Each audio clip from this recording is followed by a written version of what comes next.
David Wright from Survivor Millennials vs. Gen X, and this is Survivor Talk with Dwayne and David. Whatever generation you're from, these guys are worth listening to.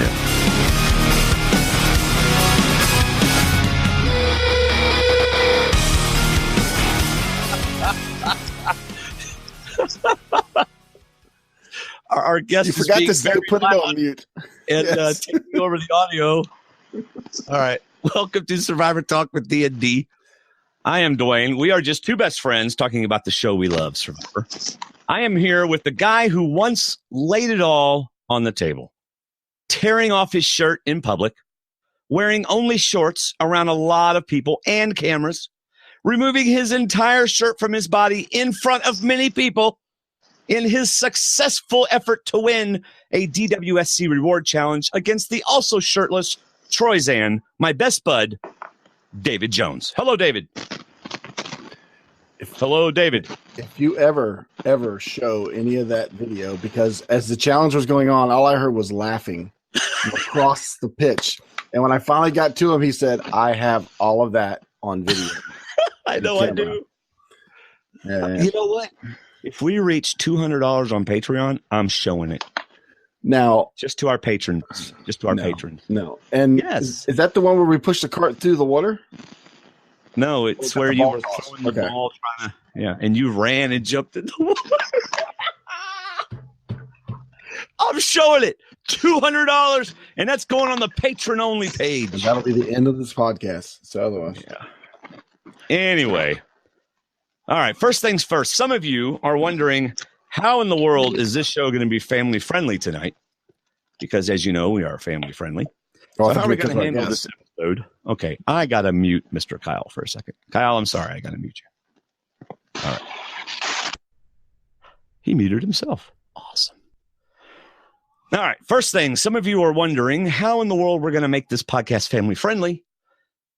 You're asking, can I still listen with my young kids? The answer is yes, indeed. You can still listen with your young kids, because while we will talk about the Varner-Zeke situation during the show, we will not get into the specifics and details until later in the show, and we will clearly let you know when that's going to happen. So you don't have to explain, what does that mean, Mom, to your 5-year-old. All right? If your 5-year-old listened to you with it. So, all right. Thanks for joining us tonight. Today, in your car, on your lawnmower, or wherever you are, we are honored to have you in the crowd. And as you know, I just said it, family-friendly podcast. So I'm not really sure how our next guest made it onto the show. I wonder if he's ready. Yeah, he's getting ready. I'm not really sure how he made it on the show, but somehow he snookered David into it. Ladies and gentlemen, the guy who heartlessly ran over a helpless female castmate just to get an idol. All the way from Survivor, brains versus brawn versus beauty, Kyle the Sarg Jason. How you guys doing? Just for the record, I'd do it again. Yeah, I know. How you doing, Sarge? I'm doing good. I'm having computer nightmare problems, but you know we're working through it. Been there, done. Hey, this wouldn't be the D&D podcast if we didn't have somebody didn't have computer problems. I figured. I'm just trying to keep up with Dave. Yeah.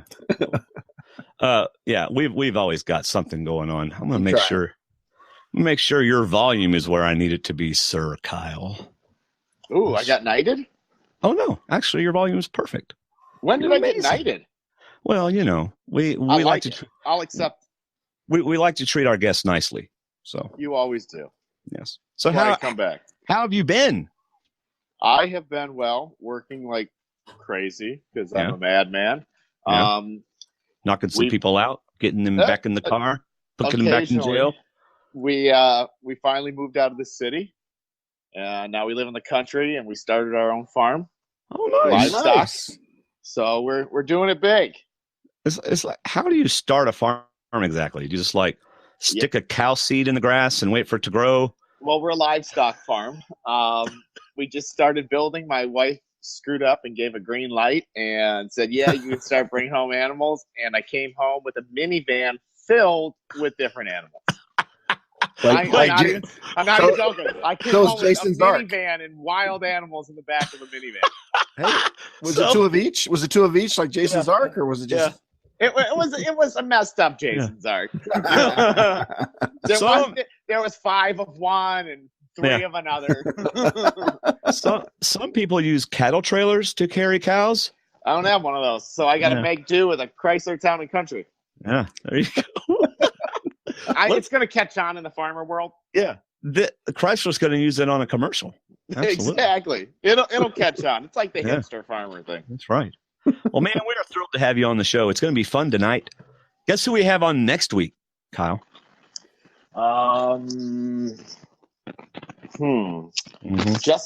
Jessica Lewis. That's right. Mm-hmm.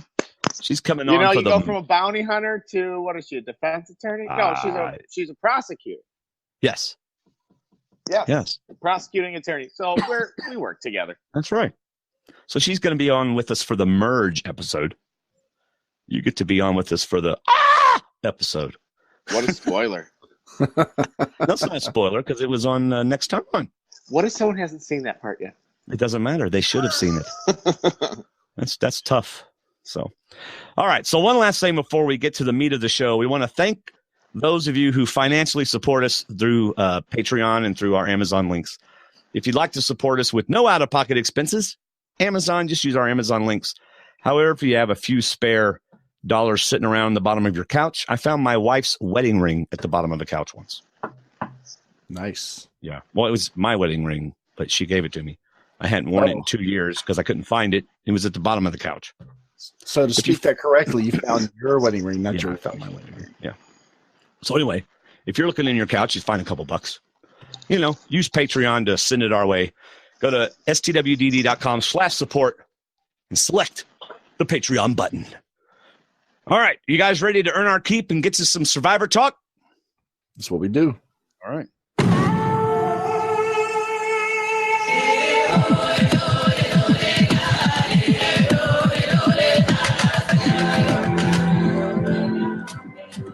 All right. Now we have, wow. If one Kyle wasn't bad enough, we have 2. Well, the video's not working on the other one. It's frozen, and the audio's not working yet. Yeah. So he can play with that. All right. Well, we're just going to start talking, and whenever he's here. Oh, there he is. All right. So, David. I'm still on the old one. I'm trying to cross. Make sure that the headphones is plugged all the way in. Looks like it's sticking out. All right. Maybe it was. Game Changers, Episode 7, Week 6. What happened at Exile stays at Exile. Hello. There you go. Yeah. Can you hear me? Yes. Maybe switch headphones, though, because those headphones aren't great. Oh, man. Whose idea was it to have?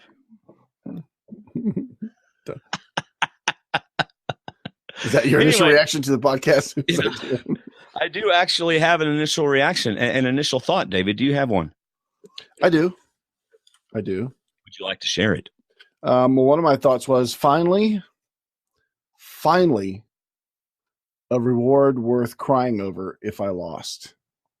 Because what did I say last week was the one thing I didn't have in my office here? I had peanuts. I had Reese's Cup. Pizza. You didn't have pizza. I didn't have pizza.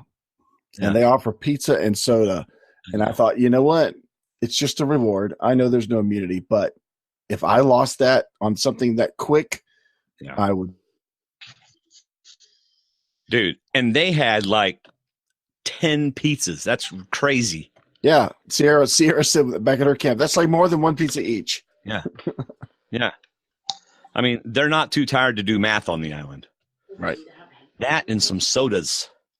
But, I'm going to talk about that later when we actually get to the reward. But anyway. So, Sarge, do you have any initial thoughts? Did anything that just pops in your mind about the episode that you wanted to just like, If you can hear me, can you hear me? Yes. Yeah. Okay, so we're good. Yes. Okay. My initial thoughts on the episode was finally want to give Debbie some form of credit.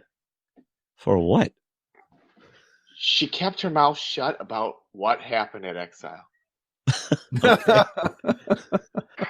From the lady, it's impressive. She deserves an award. From the lady that can't keep her mouth shut about anything. She didn't tell anyone what happened there. That's she true. even threw out I didn't even have a flint. Well, and you know what? she didn't lie.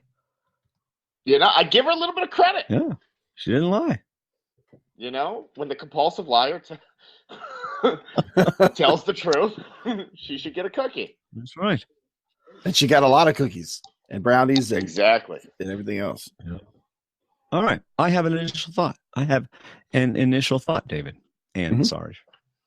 David, the next time you have something emotional to tell me, something that you really need to pour your heart out for, just give me 5 minutes to go get a stick and some sand. Oh, Michaela was great. Yeah. I just want to make sure that I can truly hear you. Or I can be like Troyzan and eating out of a coconut and not paying a lick of attention to anybody else.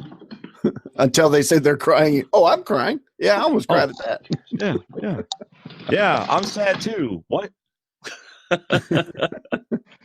All right, David, do you have any more, or shall we get to night 16? No, not that we won't cover later, so we can get to it later. So Debbie wants to make a point to let everybody know that Exile was very scary, and yes. that she was that it was a bad thing for her. Well, she said Tribal was scarier than Exile. Yes, but she said she's good. Actually, whatever he's fighting over there in Michigan is probably scarier than what we're doing right now. So, yeah, right. So, but I did get a kick out of this episode. How many? It felt like Debbie went overboard. I found out it was only like 2 times, but still, it felt like every time she said something about how hard it was on Exile, that she was trying too hard to let everybody know how hard it was on Exile. She still kind of looked like she wasn't suffering too much when she was saying it. Oh, it was just terrible. Yeah, terrible. Yeah. I know my skin looks clean and looks like the pores are all open, but it was just terrible. Why are my nails manicured? Oh, they had a manicure kit in the sand. Why do I look like I got 8 hours of sleep? Yeah, probably because I got 12. So. What's this piece of paper sticking out of my bathing suit? I don't know. Anyway, these crumbs in my mouth. I don't know. Yeah. All right. So Debbie said, "I might be the only person." What? Have you guys already addressed that she took the wrong advantage, right? Oh yes, that was we did that last episode. Well, I had to correct Dwayne. Make sure I'm on the same path as you. Yes. Dwayne didn't start on the right path, but I eventually got him to the right path. Yes. Well, sometimes I expect nothing. Oh boy, it happens again. Every guest that comes on is David's best friend, and well, in this case, it's pretty close. But anyway, otherwise, yeah. All right. So Debbie said I might be the only person who saw a tribal council and not be on the jury. So me being the effective due diligence person that I am, asked Mike K. He answered. Me being the person that wants all the answers, went to the person with all the answers. That's right. I went to Encyclopedia Mike.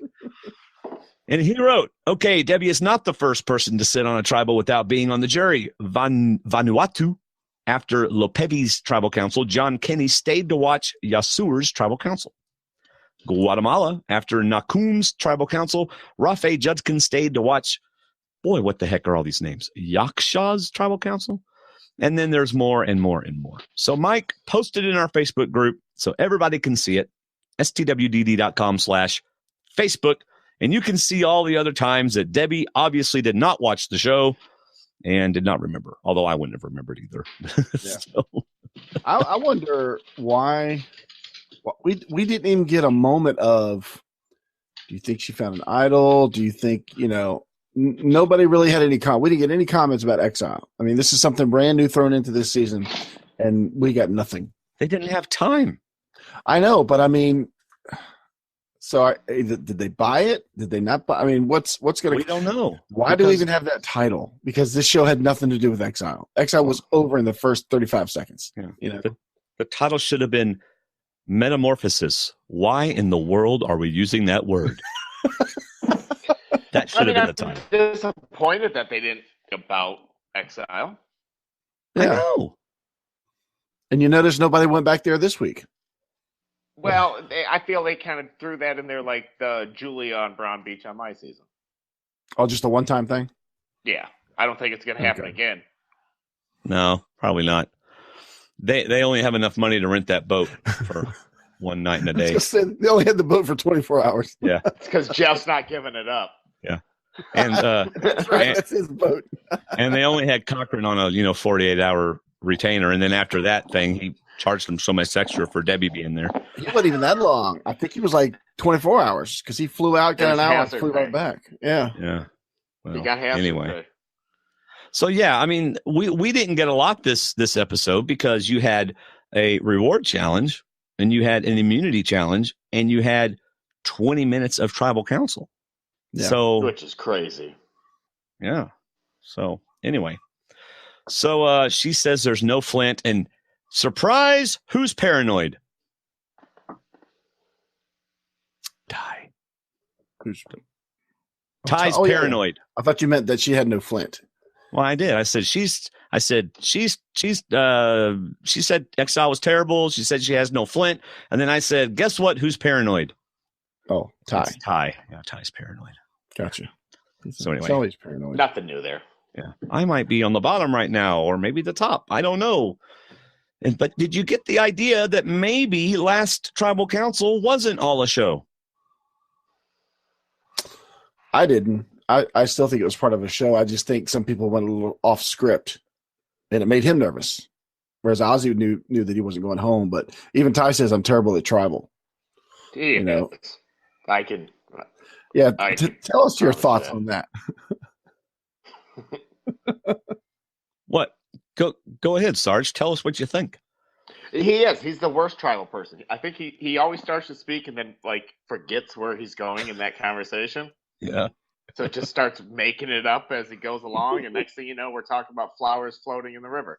It's like, I don't know how you got there, but sure. It's Ty. We'll allow it. He does that in his confessionals too. He just like, I swear, he forgets it halfway through. Like, oh, where was I? Yeah. Whatever. I'll just keep going with it. I'll make up words as I'm going along.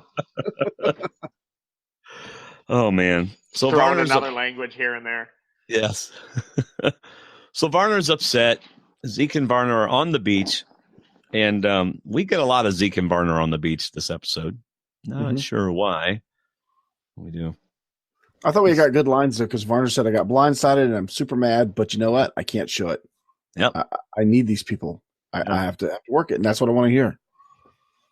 Did y'all notice what Zeke said to him though? That says a lot about Zeke's view on himself, his view of himself in this game. He said, "I don't want you to get a seat on the jury.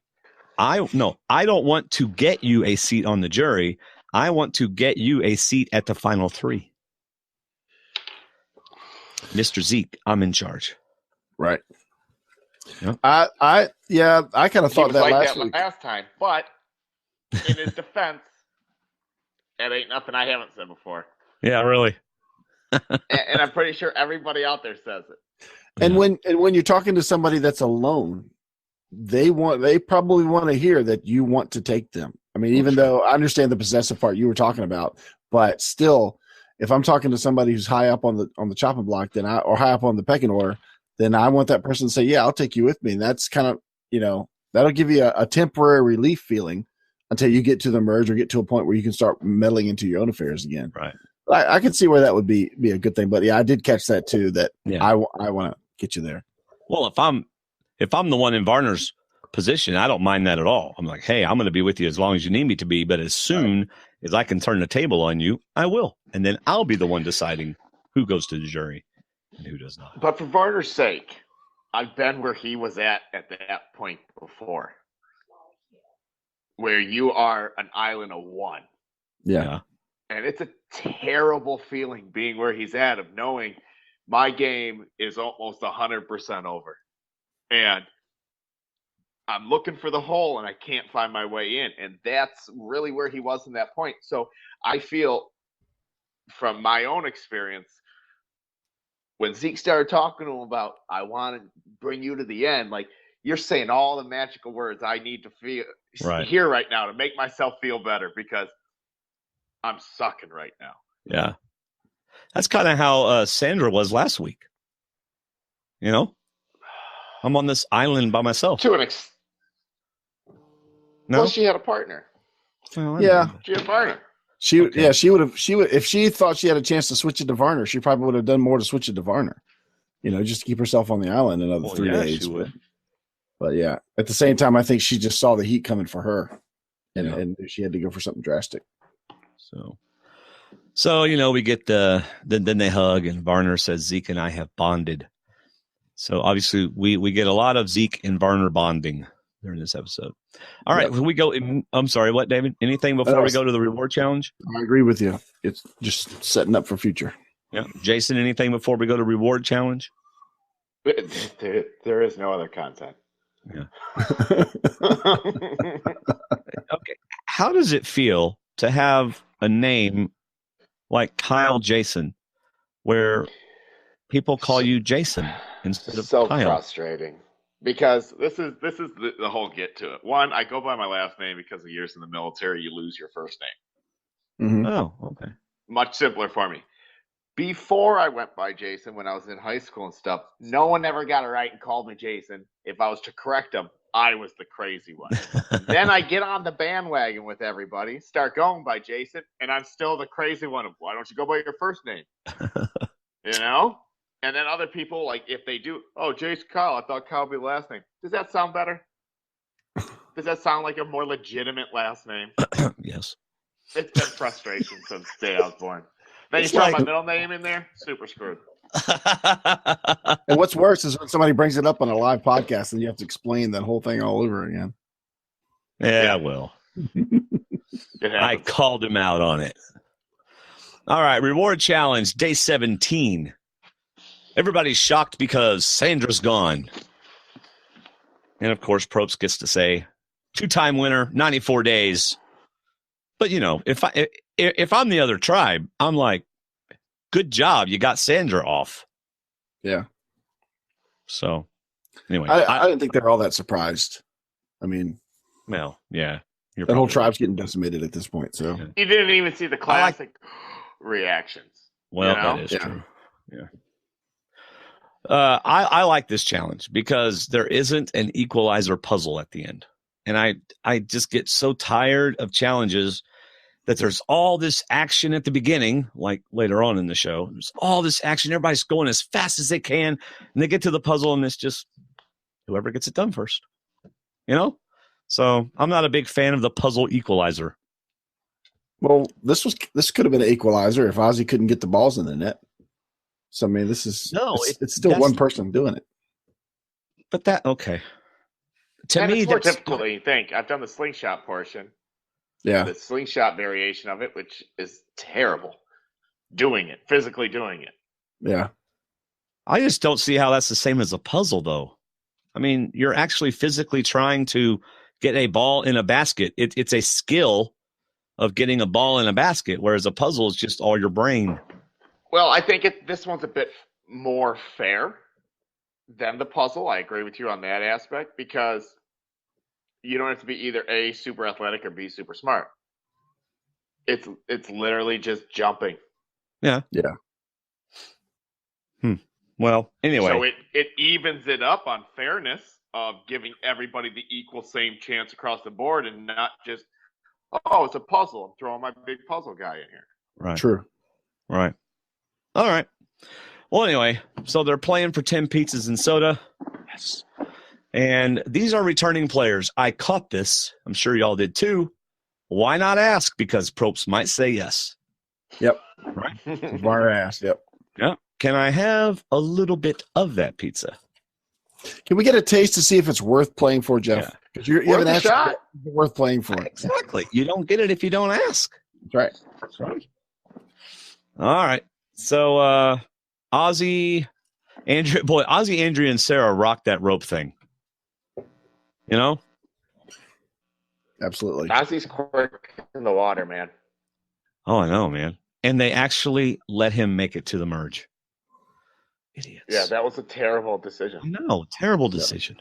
But because you've been watching him shine so much at all these challenges, to me, he's public enemy number one. Oh yeah, it's got to be. Yeah, but It's going to be that classic Joe Anglem kind of thing of him. The minute you lose, you're out. Right. And I think they target him the same way on that. Well, anyway, that ladder was an accident just waiting to happen. There's nothing more.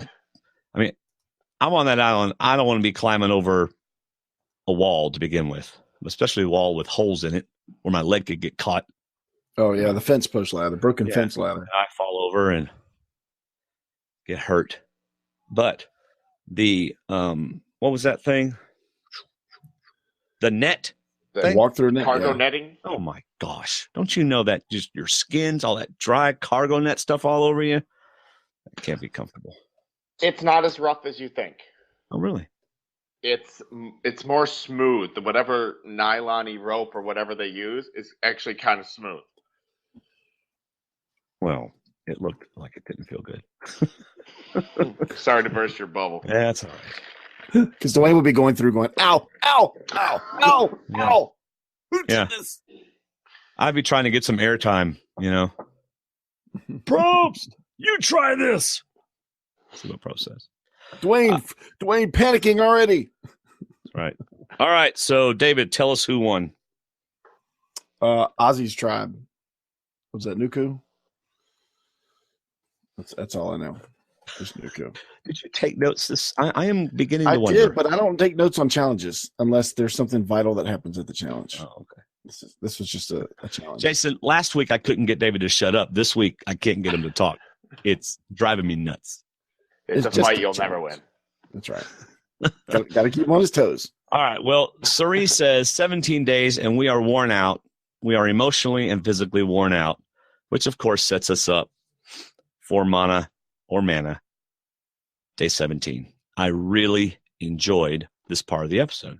And the reason why is because I bet this kind of talk around camp happens a lot.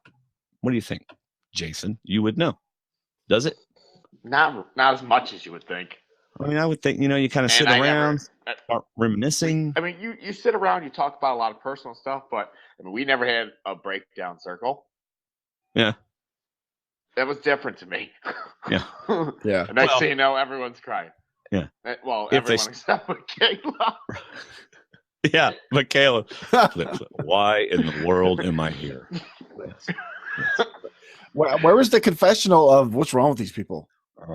They just. It would have been I'm an just glad to be. appropriate time. They didn't have time for it. Yeah. Yeah. Well, so what I got a kick out of, okay, so you got real emotions, reflecting on the family, Brad's crying, talking about Monica. Meanwhile, Michaela's playing in the sand, and Troyzan is methodically eating a coconut. I mean, they literally are not in this at all. So you would have forgot they're in the episode. Yeah, that's right.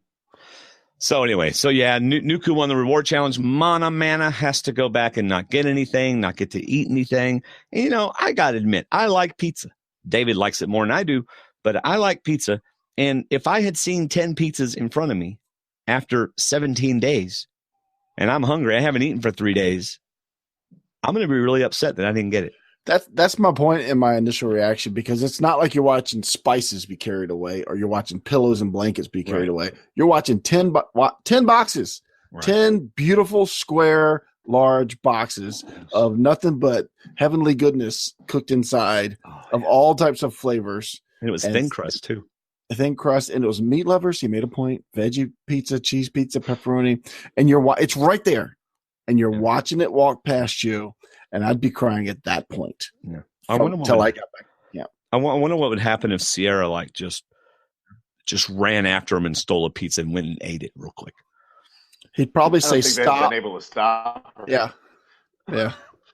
He'd probably say, "Hold, stop the cameras, back up." Oh no, they don't do that. But no, he probably wouldn't have stopped her. So he would have just gone. Well, Jason, what do you think would actually happen if somebody did something like that? What would Probst do? I think he'd have an aneurysm on the spot. I mean, would he stop him? What would he do? I don't know. I think he would just lose his mind and freak out and realize he lost control. Did you see anything that you thought was out of line as far as like people trying to talk, people trying to communicate that was like, you would have thought like, hey, are they supposed to be doing that? Or, I mean, did y'all see anything in your season where they did stuff like that? Just stepped across what you thought stepped across the line? No. No, they never really stepped in on much of anything except for on lockdown when we would, you're on lockdown for a while. You attempt to talk with your eyes and stuff like that. Right. This thing and the head nod point, and they kind of just yell at you. But what's their alternative at the end of the day? You'll figure out, like, what is the alternative? You're going to kick me out? Right. Explain that one to the viewers. I got kicked off on lockdown. Jason just disappeared from the game. That's right. All right. So Aubrey and Suri are now closer to Brad, and they had their moment. So there you go. Well, this is a bonding moment. I appreciated the honesty, and I like that he talked. They all had something to connect to that they've played before, obviously, and Brad even has the realization. I mean, how much more not attractive in a physical way, but attractive personally is a person to show emotion over their spouse. I mean, their loved one. He says, now I know why she hurt when she came back. Now I understand more. I've only been here 17 days and she made 39, but now I'm understanding more, what she went through and why she came back so different. And I love that Aubrey says, yeah, you come back different, and you look at people and you're like, you just can't explain it. And then Sierra admits, I cried before I got out here because I knew what was coming, and then she cried after she got out there. But I just appreciated the honesty that went with it. But to me, having an idea of what was coming at the end, this really started to set the stage. And it's what Aubrey said, as in Survivor, your mind goes places you don't think it's going to go, and we get more of that as the episode goes along. And to me, it's not necessarily setting up the end, but it's breaking down the point of, you do things you don't think you do. You think about things you don't think you think about. You just don't know what's necessarily going to happen. Yeah. But this was like a mental breakdown point, I think. Do you remember you probably don't remember exactly day 17. You might. But do you remember how you felt at that point, Jason? See, this is where I differ from a lot of people. Because you're Braun. I know. No, I've been away from my family for a year straight. Wow. Right. So my level of 17 days away from my wife and kids is kind of like a big deal. I got a long road in front of me. Yeah. So I'm different on that aspect. I mean, I was out there and it was my daughter's birthday, and I knew exactly which day it was. Yeah. So I get how you're upset. It's not that life-changing to me, though. Right. But each person's different. So I'm not trying to belittle the way that they feel about it. Right. It's just different for me. I've spent a lot of time, majority of my adulthood, away from my wife, kids, loved ones. So. But let me ask you this. From a strategic standpoint, if you're on a tribe of 7 and you saw 3 people getting emotional about family and bonding over family, and you didn't have any strife with these people, because certainly you wouldn't have strife with people, but you didn't have any strife with these people, would you consider falling into that conversation and talking about family to bond? Because what a great moment for Culpepper, I thought, to bond in this situation. Culpepper capitalized on it like a champ. The people that screwed up was Michaela and Troyzan. Because even you don't have to bring up anything or even fake the funk. Mm-hmm. But if you were to get up, give Culpepper a hug, give Aubrey a hug, it's going to be okay. You're going to get through this. You're strong enough. You were strong enough before. You're strong enough now. Boy, did you just gain a lot of respect. And, wow, he cared about me. He was able to step outside the game and show me a little love. You just scored. Yeah. You know what else people like? They like for you to ask them questions. Yep.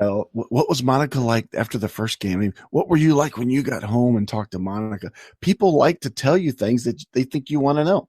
So like you said, you don't have to reveal everything about your family, but talk, because Troyzan's a photographer. He sees swimsuit models all the time, so he's not worried about that. But as far as talking to others, just ask them a question about something. Now, don't ask Michaela, because she's down there drawing in the sand again. And Mike K had a good point. The last time Michaela drew in the sand, she got voted out. But anyway, but ask somebody that's getting choked up and just say, how did your family react to that or something? Just get involved in the conversation at one point or another. I thought it was a great bonding moment, so I wonder if it's going to go forward. I don't know. It'll do nothing but help them. Yeah. Oh, yeah. I did get a kick out of Brad, talking about his wife came home changed, and now he knows what it's like. And he was only there like 17 days. She was there 39. I did get a little bit kick out of that. He made that clear, though.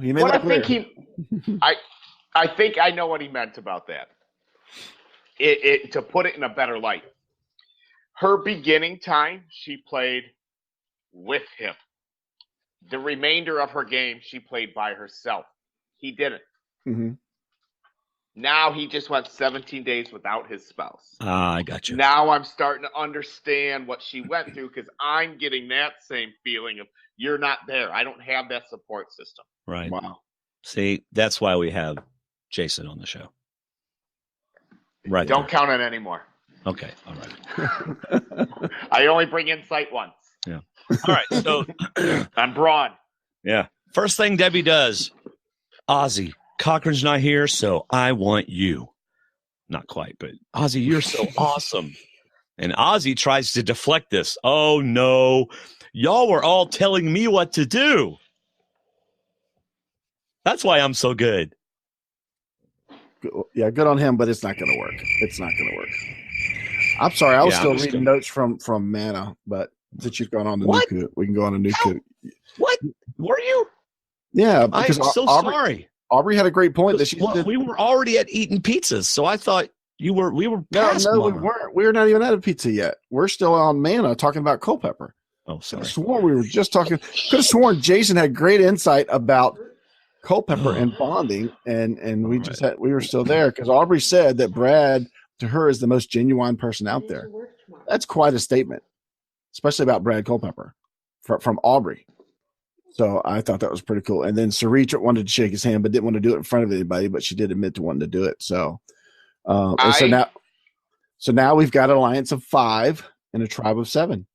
So, yes. I think Aubrey was gaming. Oh, yeah. I In a think confessional? that was a slight game for Aubrey. I have been on the outs in every tribe and on the wrong side of the vote for a while. I need to start building a new alliance again. And I think she saw her moment, jumped on it, and nailed it. I wouldn't doubt it.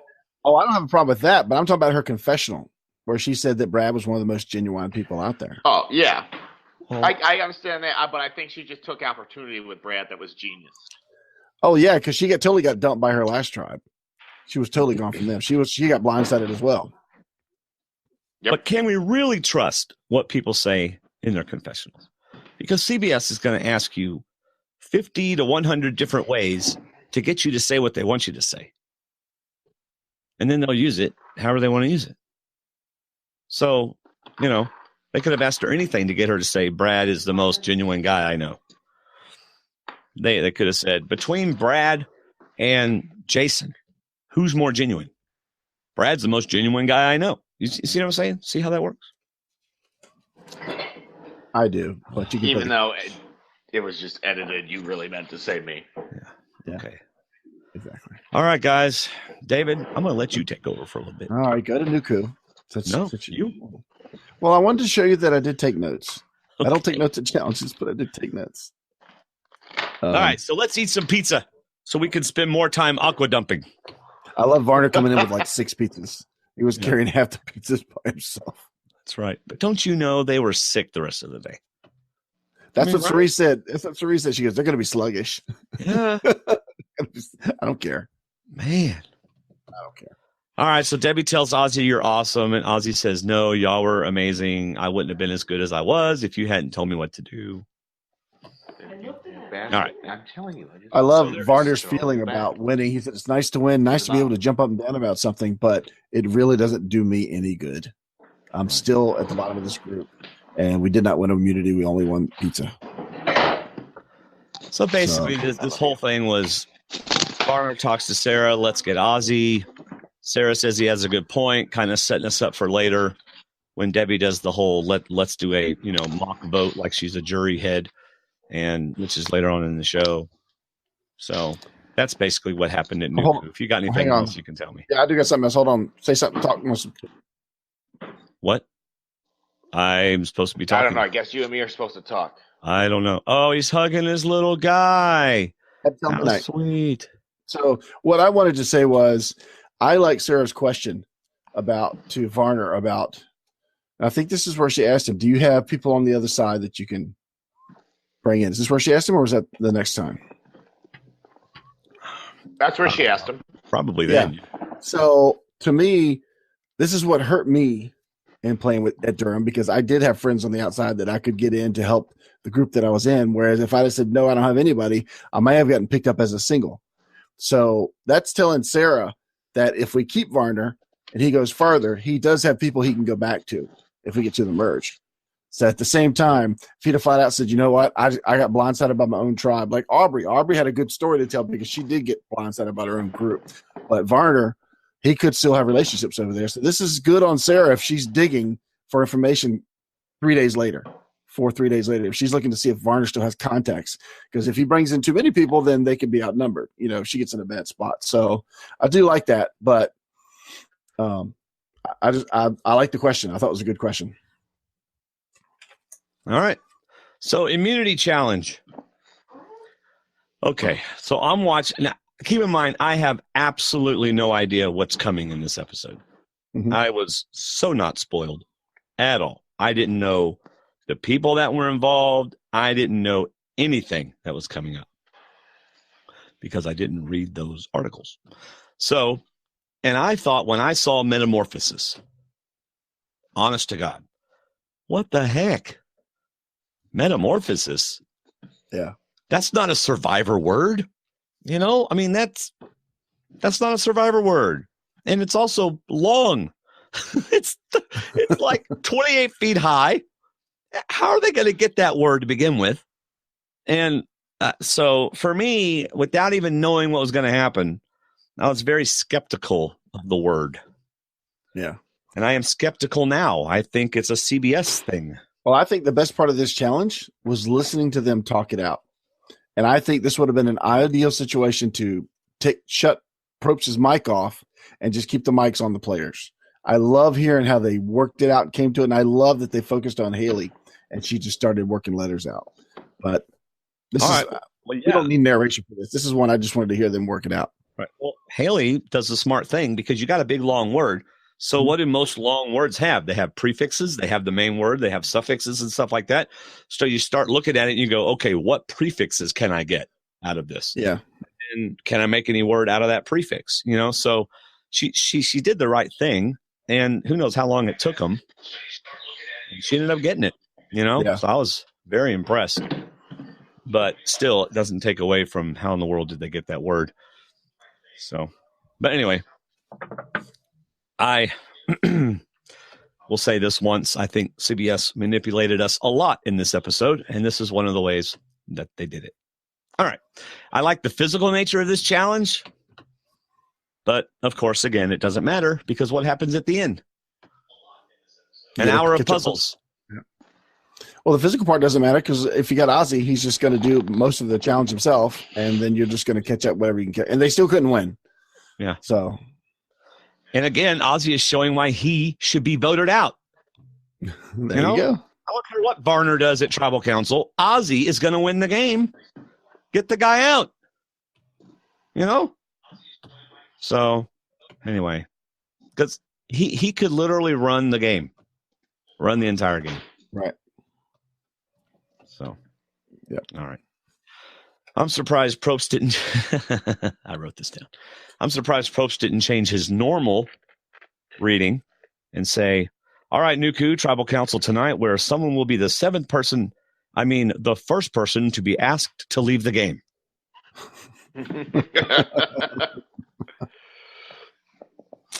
Thank you. Anything else before we get to day 18?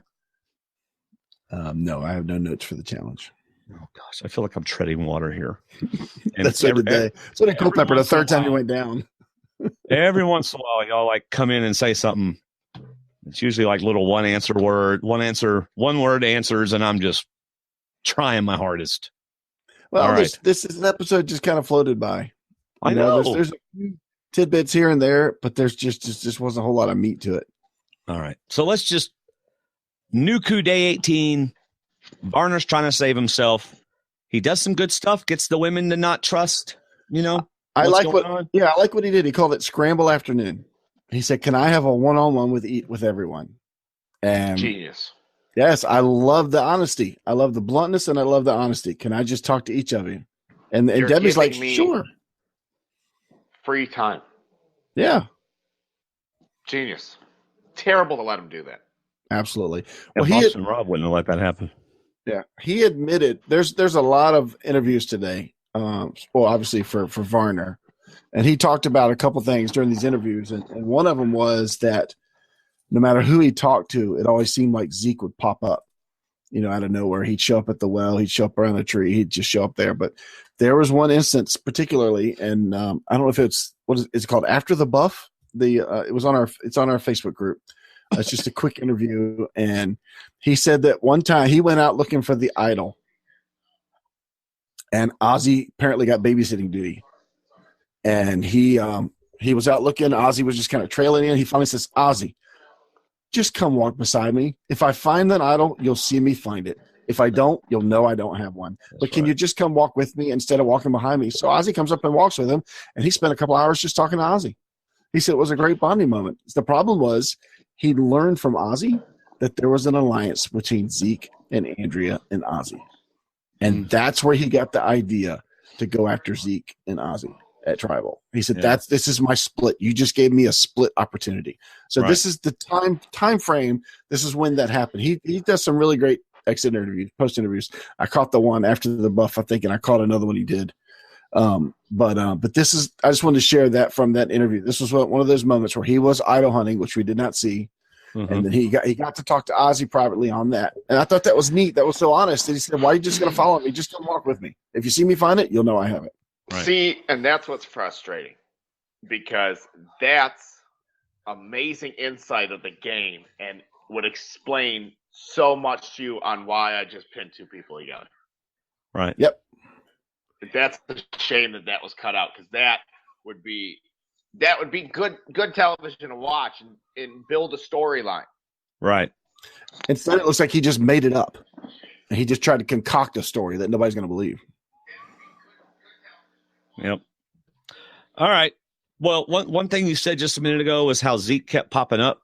Mm-hmm. That's because Zeke is a good player. Absolutely. I mean, you can even tell by the way he handled Tribal Council. He's a good player. Even in that moment, he's using that moment. And he will continue to use that moment. And he is conspiring behind the scenes, and you don't know that he's working with Ozzy. And he's telling Varner exactly what Varner needs to hear. I guarantee you, Zeke is a much better player than people on that island think he is. Yep. I agree with that. Definitely. But that player doesn't win. Say that again. What? But that player never wins. You don't win by staying in the shadows. Well, okay. Not always, but sometimes. Sometimes. But it's a lot harder, because then I sit there and you're explaining to me, the jury, what's going on, and I go, I didn't see you do anything. That's true. You got to do enough so that they know you did something. It happened to Aubrey. Yeah, that's a very good point. Let me ask you this. So you're on Co-Wrong, and you're voted out 6th or 7th, and they pull you aside and say, "Hey, we want you to come back. We loved your attitude. We loved how hard you played the game. We want you to come back. We'll give you a choice. Do you want to come back in 2 weeks or 3 weeks and play in an all-star type season? Or would you rather come back in 2 seasons and play like a fans versus favorites or a different all-star season? Would you choose to come back in 2 weeks, or would you come right away? You would. Yeah, no one knows who I am. I know, but I think that, and Varner even pointed out in the interview, he went ahead and labeled Zeke as the next Russell Hantz because he didn't know anything about him, but the guy did something to get back on this show. Mm-hmm.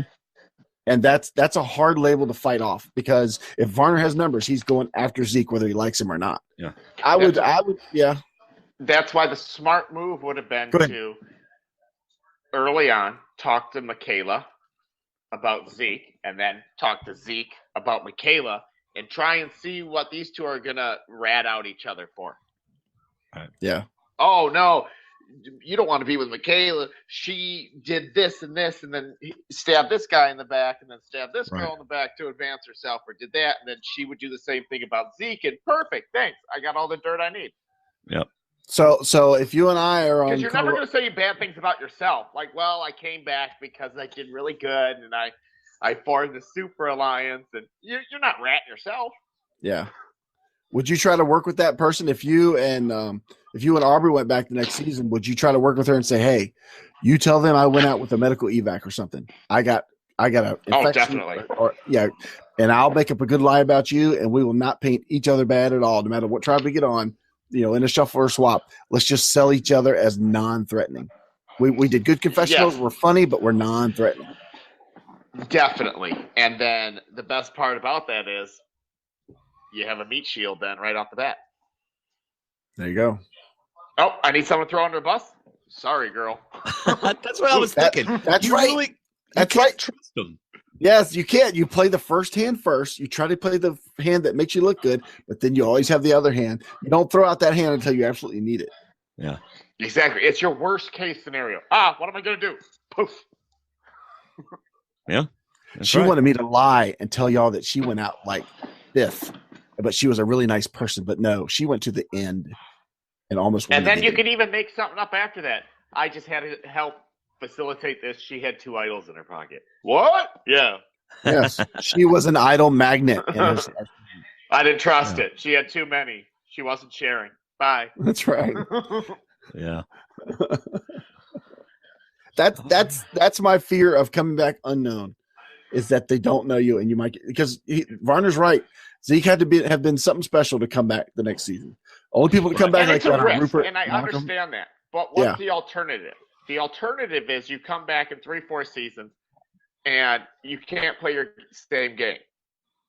Me, if I go back, if I ever was to get asked back, I can't do anything I did before. And I'm constantly going to be playing on making up for my actions before. No, I'm not going to bring chaos to the camp. Don't worry. Don't judge me for that.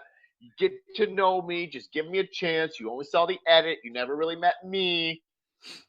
And you're constantly fighting that battle forever, rather than if I walk in, yes, I did something to get back right away, but so did you. And that's why you're back now. We're just in the same boat. Varner, you're back and you've never been on a jury. Yeah. You're just good at sound bites. You're a funny guy. People like you. You're back. Yeah. That's true. One thing, if you think about Zeke. Shot. What? Coming back immediately, then coming back in 3 years. I'm sorry, I was coughing. So I'm thinking about Zeke. Last season, I think we got a little taste of what Zeke can be like in the game whenever he's in control, right? We talked about it last season. People got upset with me about it. But you saw a side of him where whenever he's in control, he can really get the screws down on people. And I think they didn't show us a lot of the way Zeke plays last season, so that when we see him later on this season, we will not have expected that. So I think he's a lot better player than even CBS has wanted us to see yet, and that they will eventually show us that. That's kind of where I'm at on there. So anyway. All right, so basically, I also like. Sorry. I also like when Varner and Ozzy left. I know I have another note. When Ozzy and Varner left, because Varner went to get water, Ozzy went with him. I love that Debbie circled the troop and said, "Let's take a vote. Let's talk about this right now." Because some people say, "Oh, I'm going to go fish." No, let's talk about a vote. That's the most important thing right now, is that we are together. We're 5 right here. Let's make sure we are together. And names start getting thrown out. And Sarah actually sticks her neck out there and says, well, she said, I trust Varner now more than I trust that Ozzy's going to stick with us after the vote. And I thought that was kind of brave, but she flat out said it. Yeah. And then Zeke goes into protective mode. And Zeke, it's very risky because you're the first, that's what Sierra did. That's how Sierra got booted out, because she threw a name out immediately. Yeah. And Sarah just told everyone exactly how she feels. Yep, exactly. She Too many people close to the chest about that. You told Right. She didn't have one person. Not one. Yeah. All of them. Right. She didn't tell her one truth. She told everybody on her tribe that can now go tell Ozzy. Guess what Sarah said? Just in case we don't merge, we want to keep Ozzy. Guess what Sarah said? She's gone. Do you think?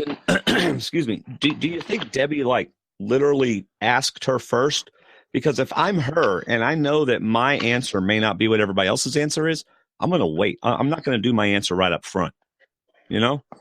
And I wonder if the reason why she did was, or if it was just edited this way. But I wonder if Debbie That's a possibility. Yeah. Because we don't know. Because the thing is, Sarah, what do you think? Is it the guy that left or the other guy that left? Because we're all still sitting here. Yeah. Because you're not going to point at one of us. So, right. Now did Debbie say and we not see, hey, let's pull all together and vote. We got 2 guys that have left. Which one of those do you want to vote out? Did we see that? And that's where Sarah answered Ozzy. We don't know if that's for sure. Yeah. Basically, we got Sarah naming Ozzy. So we have no. I mean, what else was she going to say? Right. But I'm like you. I'd pull a Sandra and say, "What do you guys think?" Yeah. I also wonder too. How many times did they do that? Yeah. Oh, Ozzy's back. Sarah left. All right, guys. What do you want to do? Well, yeah. Debbie was like, okay, let's have another trial vote. Debbie's got the machete gavel. First time we've done this. That's right. Hey, before you guys separate, let's have a quick chat. That's funny. All right. So then we get Varner. Well, okay. Do y'all want to talk about Varner pitching the girls against each other and stuff? Genius move. Yeah. Yeah. I thought so. He took Zeke's words and made them a little more personal, but yeah. Yeah. So. Yep. And it's the only play you really had. It was a good play. You go for it. Right. Yeah. And so then Varner's like, I'm going to do whatever I can to stay in this game. And he knows that Zeke is hiding something from people, so he's going to try to use it. I think he also noticed a shift in Zeke when Ozzy's name came up. Because absolutely. That's who Zeke is protecting. Right. And I wrote down in the first note that Zeke wanted to take him to Final 3 until Varner mentioned Ozzy. Yeah. And then, nope, can't do the Final 3 thing anymore because this is the guy I'm going to ride to. This is the meat shield. And this is what you just said a minute ago, Zeke pointing out, I like to keep meat shields in front of me. And Ozzy is the biggest meat shield in the game. Right. So I got to keep that guy here until we get rid of him. Right. Yep. Now, I got to ask you, before we get to Tribal Council, is Varner's strategy of knowing that someone's not telling the group something that he assumes the rest of the world knows, or that this guy, like if he knew I was a lawyer and I told everybody that I wasn't, so he knows that everybody that I live with knows I'm a lawyer. Has this happened before where someone has used Tribal Council to out somebody for something that they haven't told their tribe? Yes. I don't remember exactly what season, but it's happened before, and it's a good play as a last-ditch effort. I'm dead in the water. I just need to stir up some form of chaos between y'all. Right. Scott could have done it to me on a different level of no one knew I was a bounty hunter but Scott. Right. See, that's what I'm talking about. And that's where Varner's mindset was. Yes. I'm going to call him out on something that he's not telling everybody, but everybody that lives around him. It was a good idea. Right. And then everybody came out knows. Oh, yep. Totally. I heard it too. Yeah. Shouldn't have went there. Yeah. Well, and look, in Varner's mind, Zeke came out a long time ago, 8 years ago, very active, very vocal. And so Varner's like, this isn't something that's going to make him upset. I mean, he's already told a bunch of people. And so in his mind, he's doing it in the game, just like if he would have called you out for being a bounty hunter in the game. That's what Varner's thought was. There's nothing about the move he made at all makes me think he was trying to hurt anybody. Oh, no, I don't think so either. I don't believe that for a second. I really don't believe he was ever trying to hurt somebody. I think he thought it was a good idea and didn't think he was letting a cat out of a bag. Well, he even said, so we're kind of getting into Tribal Council. Go ahead. He even said, let me see where it is. He even said, where is it? Well, he said, I assumed everybody in his world knew this. I didn't think I was outing him to the world. which, to be fair, is the way they made it look. Like he had outed him to the entire world, which he hadn't done. But, of course, then later Zeke does make a good point that, well, yeah, people do know. And he didn't say this, but I was very active in college and really promoted it and all this kind of stuff. But now I don't. He did say that. So, fair enough. There you go. Yeah. It's a touchy subject.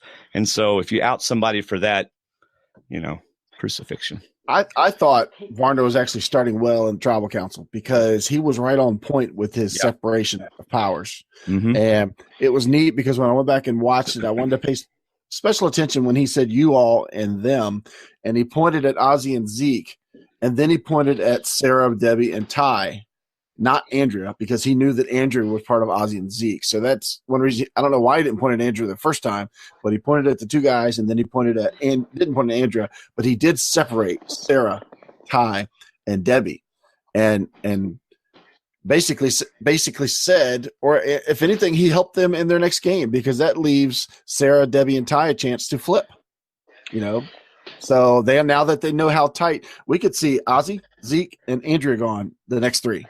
Boom, boom, boom. As soon as they get to the merge, and Ty and Debbie and Sarah can go to the other side and say, these three were going to knock us all out, so let's take them out first. For him to, I think it was a waste of time for him to try and lump Debbie into that. And, lump them in with Ty and Sarah? With maybe trying to change your minds. Well, I think he was just trying to say that you three are not in their plans. He wasn't necessarily making them into an alliance. I think he's just saying you three are not in those three's plans. Just letting you guys know. I think it would have been important to try and harp a little towards Andrea of like, you're not in those plans either. Yeah. You have to break that core up. Single them out and break something in that core of an alliance. See, this is the great thing about making people separate. This is the great thing about Survivor. If you and Scott and Ty just bond and you're all together, all I got to do is go to Ty and say, Ty, you should hear these guys talk about you when you're not around. Yep. They're going to hug you and they're going to rub your head for good luck, and they're going to tell you how they're going to hang out when this game is over. But when you're not around, these guys say things about you that aren't kind. And somebody like Ty is going to have that one microcosm of angst and nervousness and say, well, if I'm going to make a move, maybe now is the time I need to do it while somebody's trying to help me. Like you said with Varner, put that one little angst in Andrea's head and make Andrea think, do they really say these things? Because they tell me I'm in. Plant the seed. Throw some water on it and watch it flower. Yeah. Right. Well, okay, so this just shows the very things that we're talking about shows to me that Varner was not going into this tribal council with the intent of just knocking everything to heck and back. He was trying to get back in the game. He was trying to pit people against each other. He's saying, look, right now, let's vote for Ozzy. I've got you, and you. Everybody said Ozzy during this game. He's trying his very hardest to stay in the game. And like you said, Jason, his very last resort turned out to be a really bad mistake because of the topic of it. And he ended up, it didn't work. But for people to just assume. Then he paid the price for it. Yeah, but I mean, why assume that he was vindictive and that he was malice or that he was malicious? You don't know him. And that's just not, to me, it doesn't go with anything else we've ever seen of Varner. Well, if you look at the edit of this episode leading into tribal, he does want to burn it down. He talks about taking them to holy heck and doing this, that, and the other. And what I'm thinking is, I think very close to what you're thinking. He's 95% sure he's going. He is going to get voted. He's not going to persuade them, but he's going to take the 5% and he's going to try and make those cracks bigger. He's going to try and put their games in jeopardy. If there's a crazy percent something happens, he'll take it. But otherwise, he's going to make them walk out of tribal looking at each other like, wow, I thought I knew you, and I guess I don't now. He did what I did many times. The numbers are against me. It's time to put on a big show in production. I'm going to burn it to the ground. I'm going to get everybody involved. I'm going to start singling people out. Yep. I think that's what he meant by that. I'm putting out not I'm gonna say something I regret. I think it's no, I'm gonna start pinning people against each other. Hey, this alliance is going on behind your back. You guys don't know about it. How do you think you fall in? I'm just gonna throw all the cards out there. Right. I will be the one to say it out loud. Right. Yeah, I'm gonna try and ruin the games in this game, and nothing to do with outside of this game. I'm gonna try and just break alliances or try and make people think differently about stuff. If something weird happens and I get an idol played on me, all the better. But 95%, I'm going home. But you guys are not gonna walk out here one happy family, Right. you know. All right. So I didn't want to even get that much into it because I'll start. I mean, it's just, to me, it's ridiculous what's going on. But anyway, anything else about that? Oh, Probe says, here we go. Probe says, you can't, he says to Varner, you can't say on one hand that Zeke is deceiving by not telling his tribe, and then say you thought he was out loud and proud about it. But that's not true, because Varner did think he was out loud and proud about it. And so, but he did think he was deceiving the tribe. So Probst even kind of like, anyway. That goes along with what Sarah said as well. And I like Sarah, but she contradicted the same thing, which to me didn't make sense. And that's why Varner kept speaking, because he was trying to make sure that she understood his point, in that I thought all of his friends and family and people, daily friends, knew him, and I thought that he was trying to keep that from you all, thinking it would be a sympathy vote or whatever it was, or whatever you might get out of it. But just, I agree, and I think Sarah kind of missed that, and I think Probst did too. I think Probst was doing what Probst does best, and throwing fuel on fire. Oh, absolutely. Oh, definitely. Yeah. Yeah, he held the here's lighter a fire starting. Let me make it bigger. Woof. Right. Yeah. That's what he does. All right, so I want to say two things. Number one, I don't think for a second, having watched Varner in the past, having spoken with Varner, that this was not out of malice at all. I have talked with Varner about, and he's very active in that community, in the state that he lives. This was not malicious in any way, in my opinion. The second thing that I want to say is, I know people are probably going, well, you're just defending. I do think that his move was a strategic move that has worked in other things, but he should have been smart enough to realize that this is not the kind of topic that you do that with. You don't do that with this particular topic, because you do that with that topic and just fires go up everywhere. It was a bad mistake. It was a bad idea. It is different than outing you for being a bounty hunter, because you being a bounty hunter isn't, some big thing that people are going to get upset about, or that people try to hide and things like that. You don't have to come out for being a bounty hunter. So for him to do that about this was very bad judgment. Even though he felt like he had a legitimate strategy, it was a very bad judgment. I think we can all agree it was a very bad judgment. So at the end of the day, it was a mistake. Yeah, he made a mistake. Absolutely. We all do. Every person here, everyone around the world, Yep. has put their foot in their mouth at one point or another. Yeah. Right. Jeff Varner has not always said the best things about me in my eyes. Right. But he was on that bully train for a minute, saying I was a bully. But never in any of that do I know that happened and look at what happened and say he was trying to be mean. He was trying to be vindictive or hurt someone's feelings. Nothing to me portrayed that.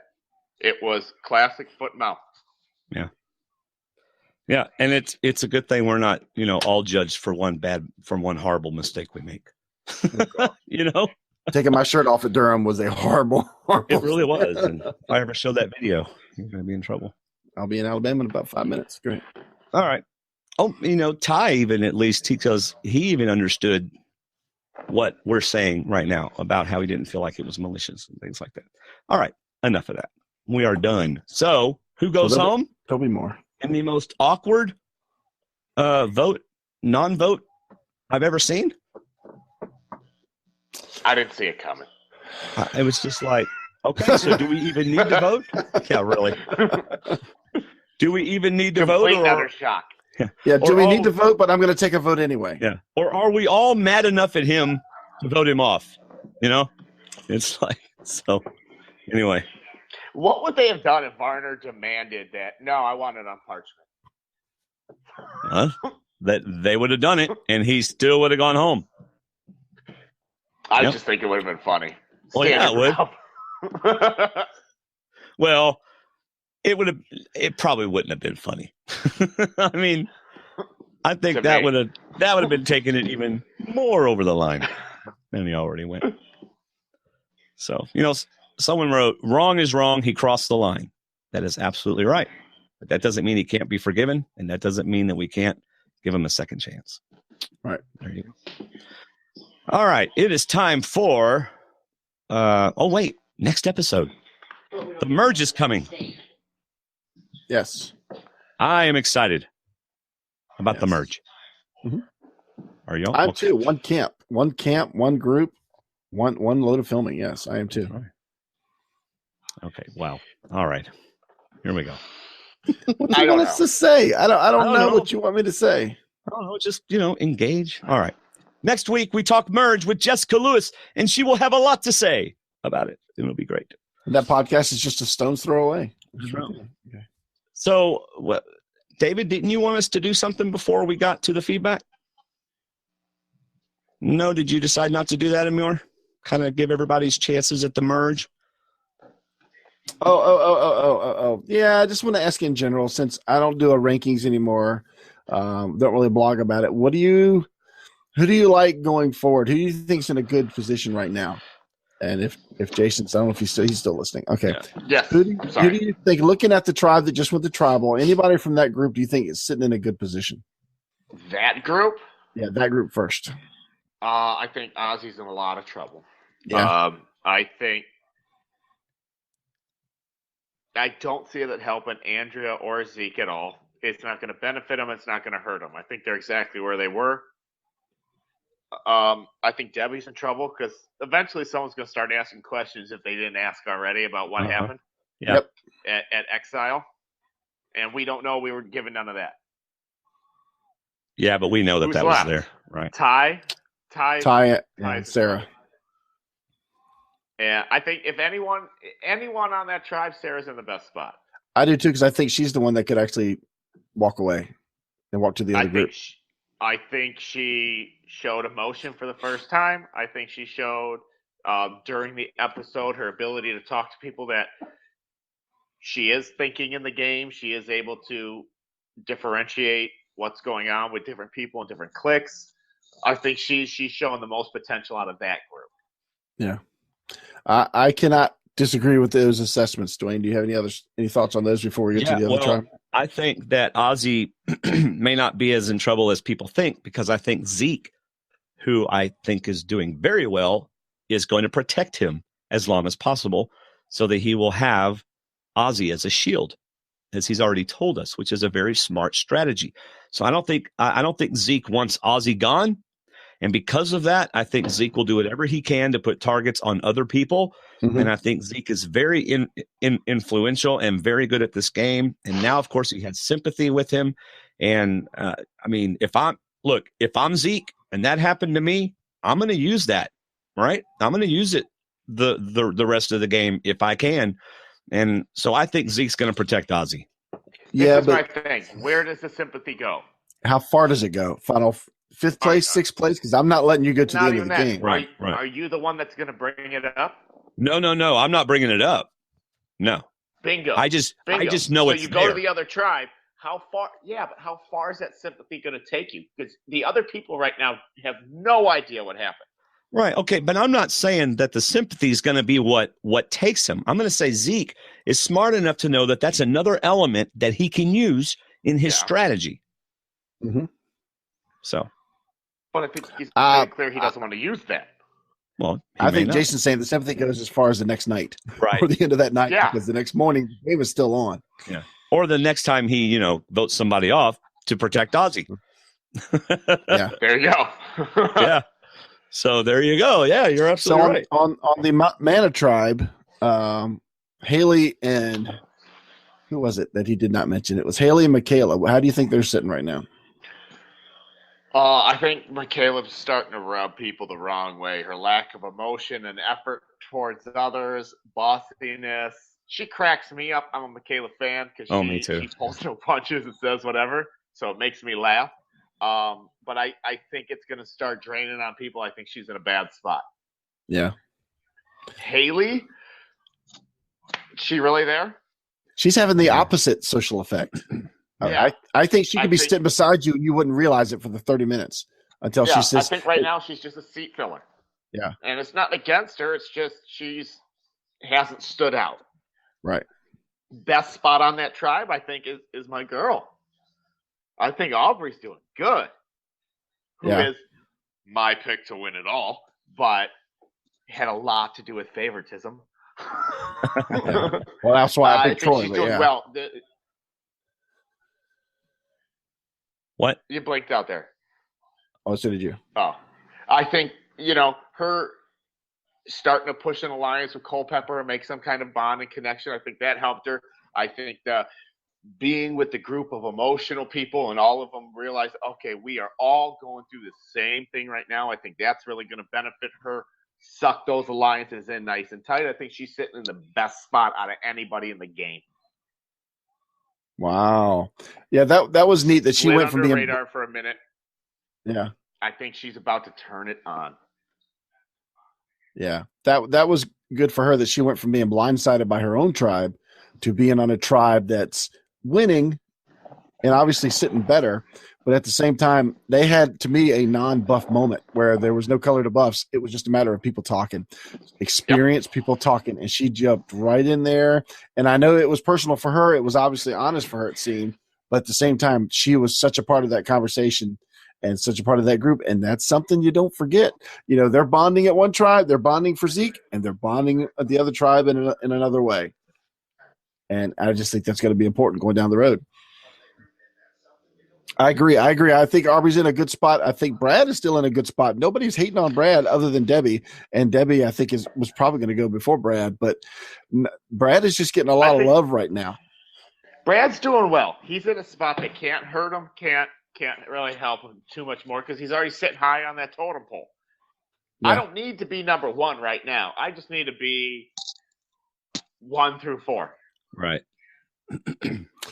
And as long as Ozzy starts winning challenges, all you Brad gotta do won't is look be in as the threatening. numbers. Brad's gonna end up in the numbers. Brad's gonna be sitting pretty and fine for a while. Yeah. Because I think Ty's gonna go back to Brad. Where do you think Ty's loyalty is gonna lie? I'm sorry. Really? I know. Jason loves questions about Ty. Where are Ty's alliances gonna lie? That's like, oh wow. Forget it. Go ahead. If you ask me a question, I didn't hear it. Do you think Ty stays with Zeke's group, or do you think Ty goes back to Brad? Right if he's now, choosing between the two, yeah. Ty's going to try and side wherever the numbers are. He don't care. I don't think he cares one way or another on which side he's on. And I don't think he tries to think ahead of. He's not good at the game. No, he's not. I'll say he is absolutely terrible at Survivor. He gets far because everyone thinks he's got a great heart. Yeah. And everyone seems to push aside the fact that he'll throw anybody. Yeah. He'll throw any name out there, and every time he tries to think for himself, he's floating. Yeah. Well, when he thought for himself to try and vote me out, and he wrote my name down, and it would look like, why'd you do that?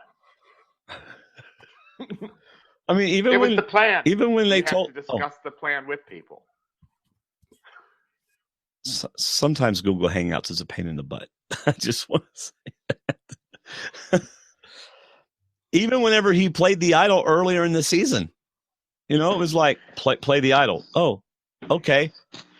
Who am I supposed to play it for? Someone tell me. I want to play it for point 2 person, please. Yeah. I think the only reason Ty's sitting better than a lot of people is because he's got 2 idols in his pocket, and maybe Brad will tell him where to play him. Yeah. Oh, yeah. Very Pull them funny. both out, Ty. Play it on me and on Sierra, and then we'll vote you. Yeah. Yeah. All right. So, by the way, Vader Girl finally showed up in the chat room. Apparently, she fell asleep. And when she woke up, she thought it was tomorrow. I tell you, she's got to avoid, you don't eat That's those a good mushrooms. sleep. You got to be careful which mushrooms you eat. Just kidding, Vader Girl. Just kidding. All right. So, any other questions about the future and the merge and everything, David? No. All right. Then, if you want to join our Survivor Facebook group, we are getting on up there, getting pretty close to 1,000 coming up. You'll see a lot of good discussions. So stwdd.com/Facebook. And by the way, guess what episode number this is for Survivor Talk with D&D? 9. 297. 9? Did you say 9? He said 9. That's what he said. I'm 297. pretty sure there's only 3 because I've only been on. Yeah. It's 3 because this is your third one.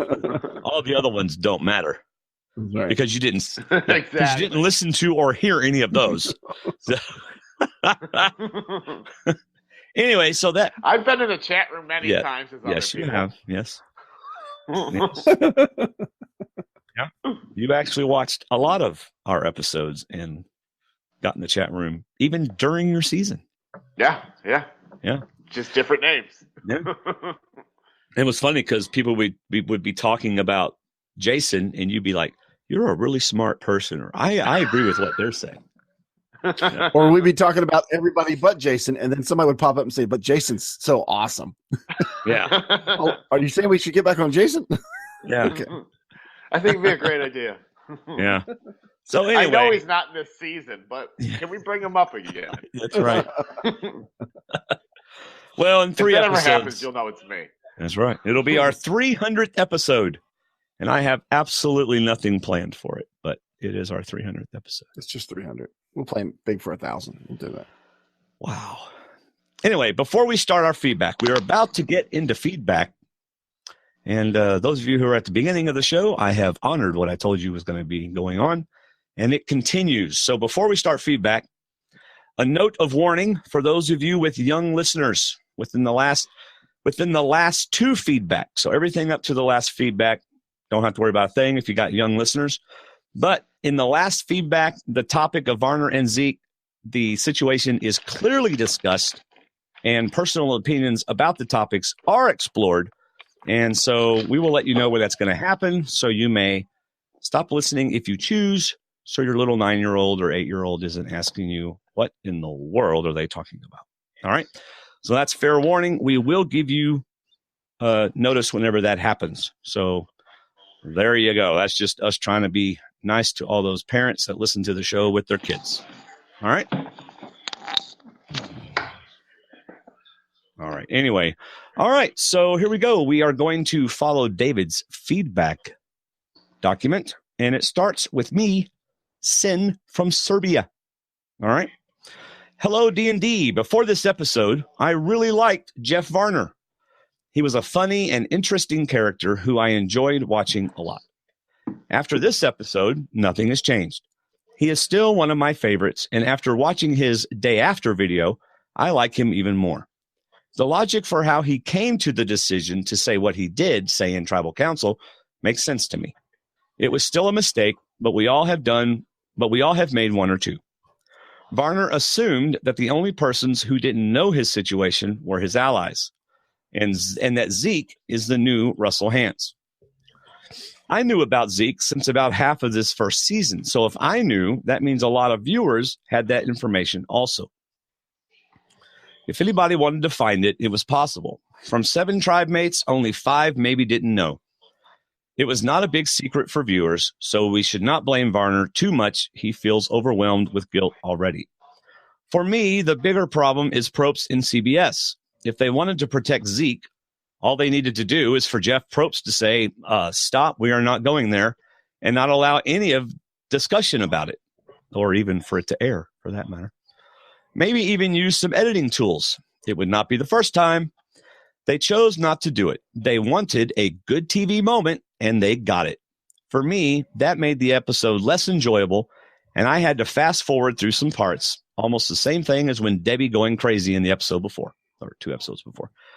Anyway, I really like Varner, and one slip up can't change that. Would love to see him back as a guest when the dust settles.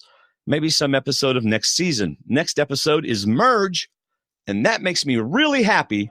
Hope to see less culturally relevant Survivor and more outwit, outlast, and outplay parts. All the best. Keep doing a great job. Lots of greetings. Sin from Serbia. All right, David, you've got Bobby from Connecticut.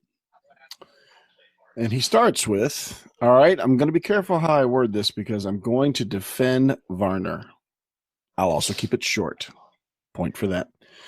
I was getting very upset during that tribal council and was really close to turning off the episode. I did not like how everyone was piling on Varner over and over again. How many times does a guy have to say he is sorry before people are satisfied?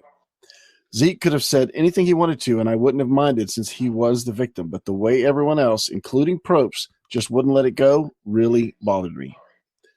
Varner misread the room, regretted it immediately, and did not deserve how everyone else treated him.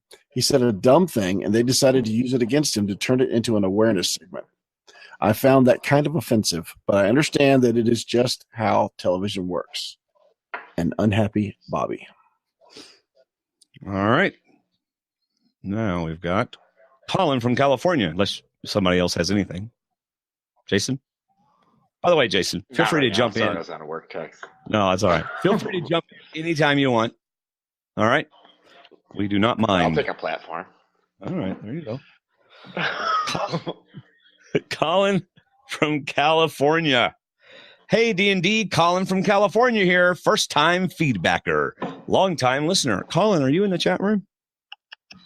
I think he was earlier. No, he's not. I know the last 15 minutes of Tribal will get you a lot of feedback, so I'm going to talk about something different. We all love you, Zeke, he says. So I was impressed with Brad once again by making alliances other than Sierra, by showing his emotional side and not just saving his tears for confessionals. He got 2 of the girls to say they might want to work with him. Going into a merge with even more options is so good for him. I'm not saying that what he was doing was for strategy, but do you think this is a good strategy for the alpha males like Brad, Joe, Mike, Ozzy, etc.? I think we've already said that, right? I mean, obviously he didn't hear this, but Jason most assuredly said that. Well, I think Right, Jason Jason? was also pointing out that while they were crying, Arby was thinking at the same time, this is me getting close to you. Right. All right. It could have But I been. don't think this isn't Brad's first time making alliances. No. He's been doing it the whole game. Yeah. Nobody except Debbie, which that doesn't really count because she just had a freak out moment against everybody at that moment. No one said anything bad about it. Yeah. Correct. Heck, man, Brad was making alliances when he was decorating the camp. Everybody was loving him, you know? And I think his group was ready to defend him against Debbie because they were all trying to calm Debbie down. Yep. Yep. They weren't going to vote him out. No. All right. He continues. It could have them be perceived to be softer. He's talking about the alpha males, which would direct away from their physical dominance. I would love to hear what you guys think.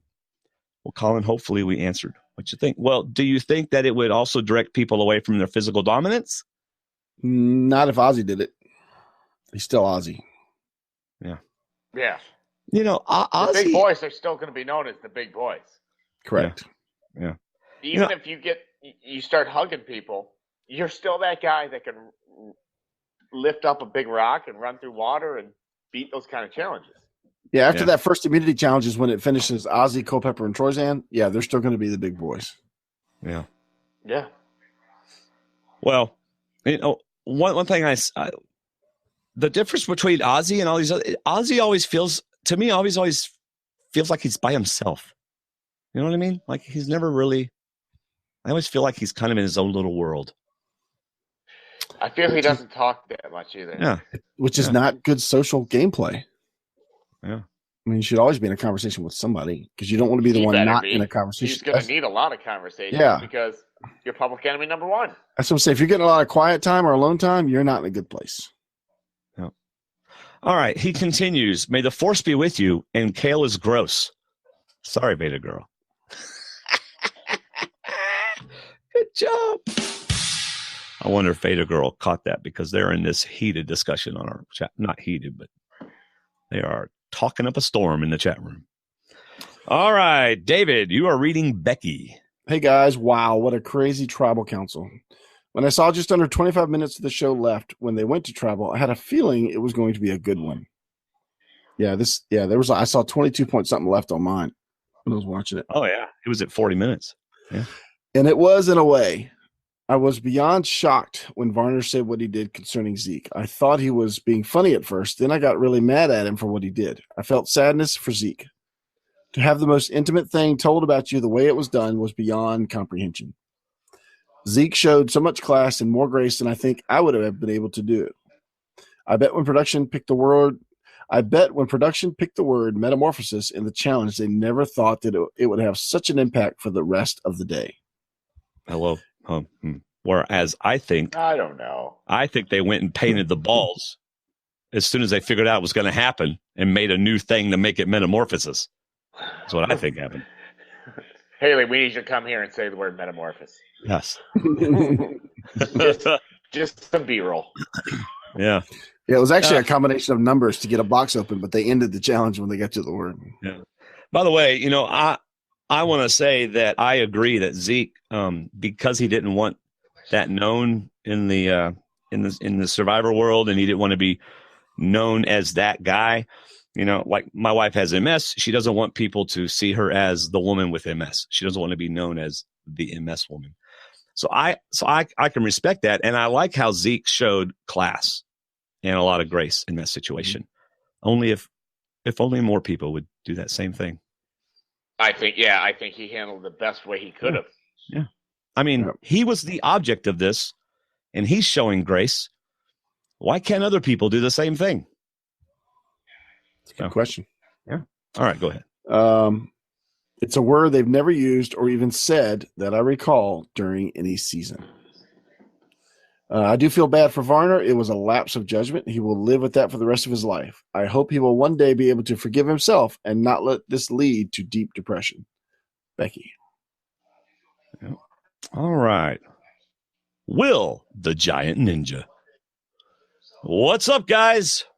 It's Will from Wonder Lake again, a.k.a. the giant ninja. By the way, David, don't even try to keep up with the chat room. I'm not. It's going really fast, and you can't keep up, and we won't even be able to pay attention to the show. So I've just kind of my font's so big, I'm only getting 3 boxes. Yeah, it's like it's going. Yeah. Lots of talk. All right, so here we go. What's up, guys? It's Will from Wonder Lake again, a.k.a. the giant ninja. Okay, so there's about a 0% chance that I'm watching live tonight. The Hawks are on. So I'll listen to everyone else's thoughts tomorrow. But I still wanted to share mine. Number 1, I refuse to let a horrible decision determine my impression of and opinions about Jeff Varner.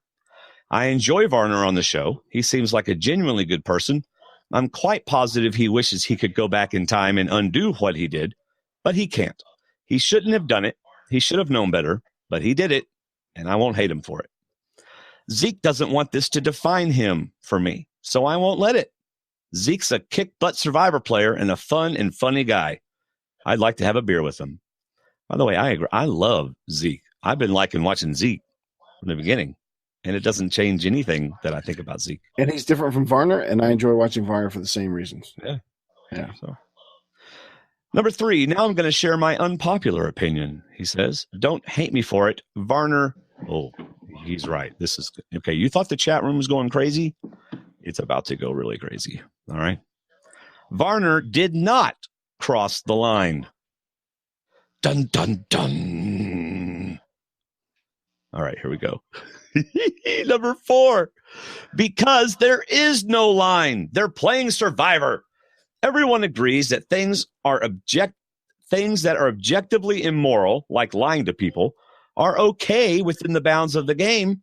I'm just not okay with drawing lines and saying this wrong thing over here is okay to do in the game, but that wrong thing over there, that's off limits.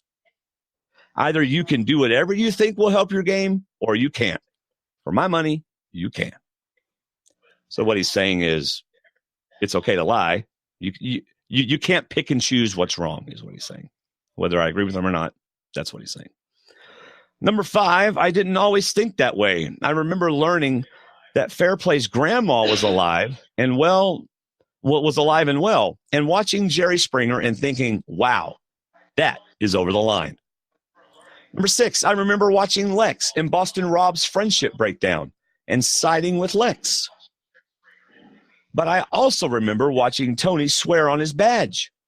I remember Tony saying, I don't care, I'll swear on anything if it helps me in the game. Then, number 8, no, Varner's mistake wasn't in crossing some objective line. Rather, he crossed a subjective line. He did something that was almost guaranteed to be universally loathed by his tribe. I agree, he did. He did something that was almost guaranteed. It was wrong within the game because his tribe would think it was wrong. It couldn't have possibly helped him. There was not any upside. Never do anything unless there is an upside. I think I get what Varner was trying to do. Number 1, I don't see the obvious disconnect between him thinking Zeke was out and telling the tribe about it. From Varner's perspective, it was possible that everyone in Zeke's life knew, but that the tribe didn't. Sarah and Probst both called him on that disconnect, but I can look past that. But something I always ask my kids, why did you do that? Their answer is often, I don't know. And I'll tell Varner the same thing I tell my kids and my clients. If you don't know why you're doing something, don't do it, period. No good was going to come from this. No good could have come from this. This was a horrible decision within the game of Survivor. If Jeff Varner wasn't going to go home last night before he did that, he would have gone home after doing it. It was that bad. From a game perspective, this was one of the worst decisions I've ever seen. Oh, I have no more water. Number 10. The Survivor editors tried to help him a bit. The whole time we were watching the What Would Monica Tribe breakdown and talk about... Okay, hold on. The whole time we were watching the What Would Monica Tribe breakdown and talk about how nobody who... David, how am I reading that wrong? I have no idea. You're reading what he wrote. I know, but... I figured I was missing something too. The whole time we were watching the What Would Monica Tribe breakdown... I can hear myself in someone's thing. The whole time we were watching the What Would Monica Tribe breakdown and talk about how nobody who hasn't played understands what the game does to your mind. I was wondering where it was going. Turns out they were trying to soften the blow. Survivor messes with your head. Things that a rational person might realize are horrible ideas might appear tempting simply because you're pushing your body and mind to their limits. Interesting. I think he said something that CBS was kind of preparing us for that. Okay, right? so he's saying they were watching the Mana Tribe, the What Would Monica, but Mana Tribe, their breakdown and how they were talking about how nobody understands how they play the game plays. So that's what I don't think CBS helped Jeff at all. Well, yeah, didn't look like it. No. He's saying that they were building up through this episode, like I was saying about how the game plays with your head, it makes you do crazy things. But yeah, I don't think they ended up leading back to that at all. All right, are we ready? Yeah. Bonus. I don't think that the whole thing was staged. Ooh. But metamorphosis? Really?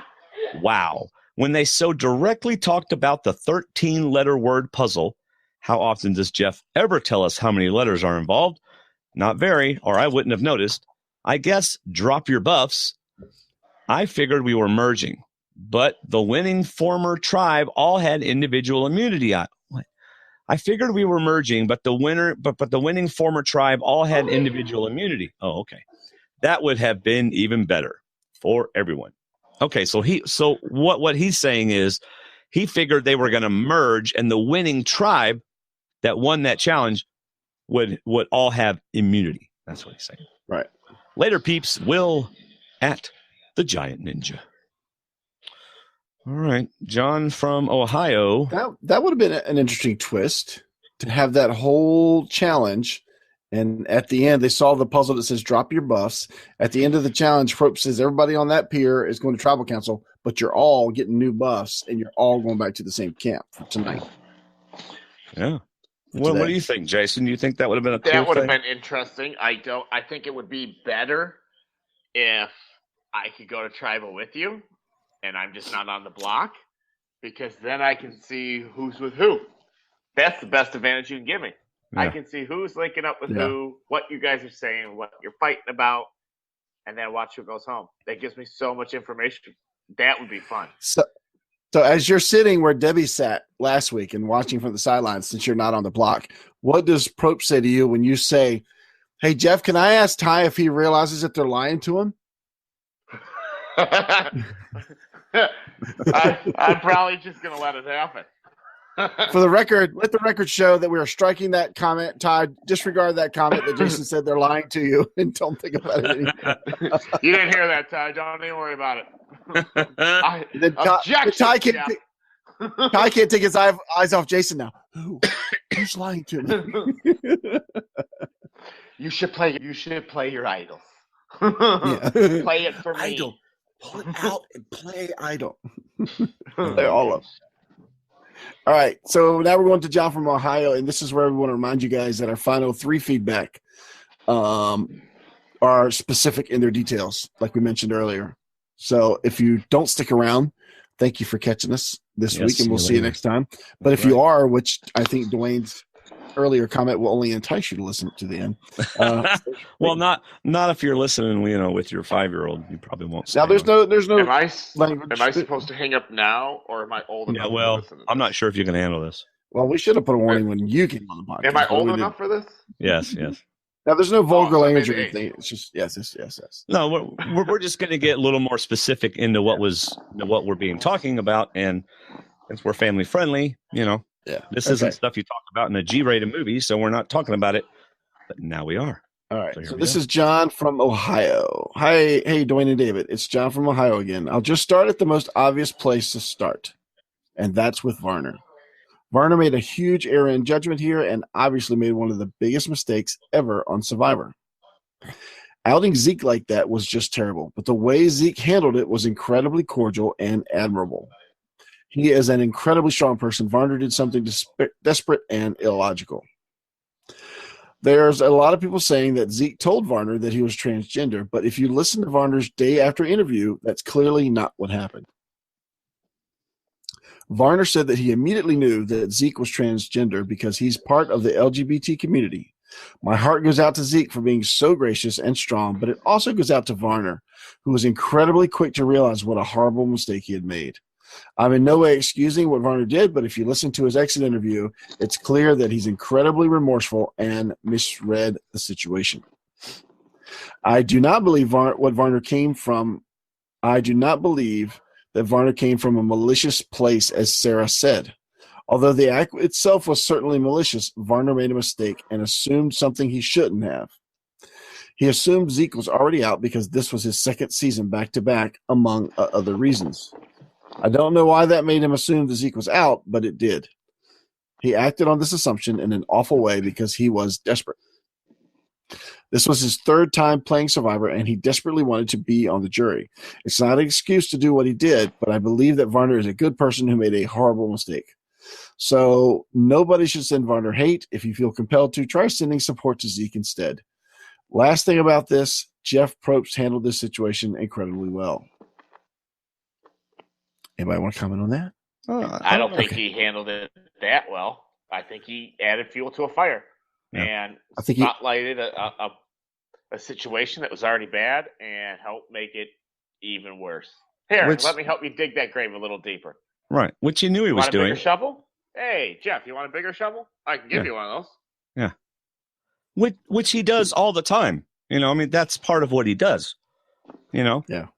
And I fully expect that CBS not only knew this was going to happen, but was waiting for it to happen and wanted it to happen. And even when he said the thing that you didn't just out him in front of 6 people, you outed him in front of everyone. or everyone watching, whereas they could have said, we're going to retract this, delete this, and go back, and you're not going to be allowed to say this again. But so anyway, moving on. I'm going to try and be as brief as possible when talking about my other thoughts on this week's episode, so bear with me. Jeff Probst said in an interview that there's going to be a change in the jury format this season.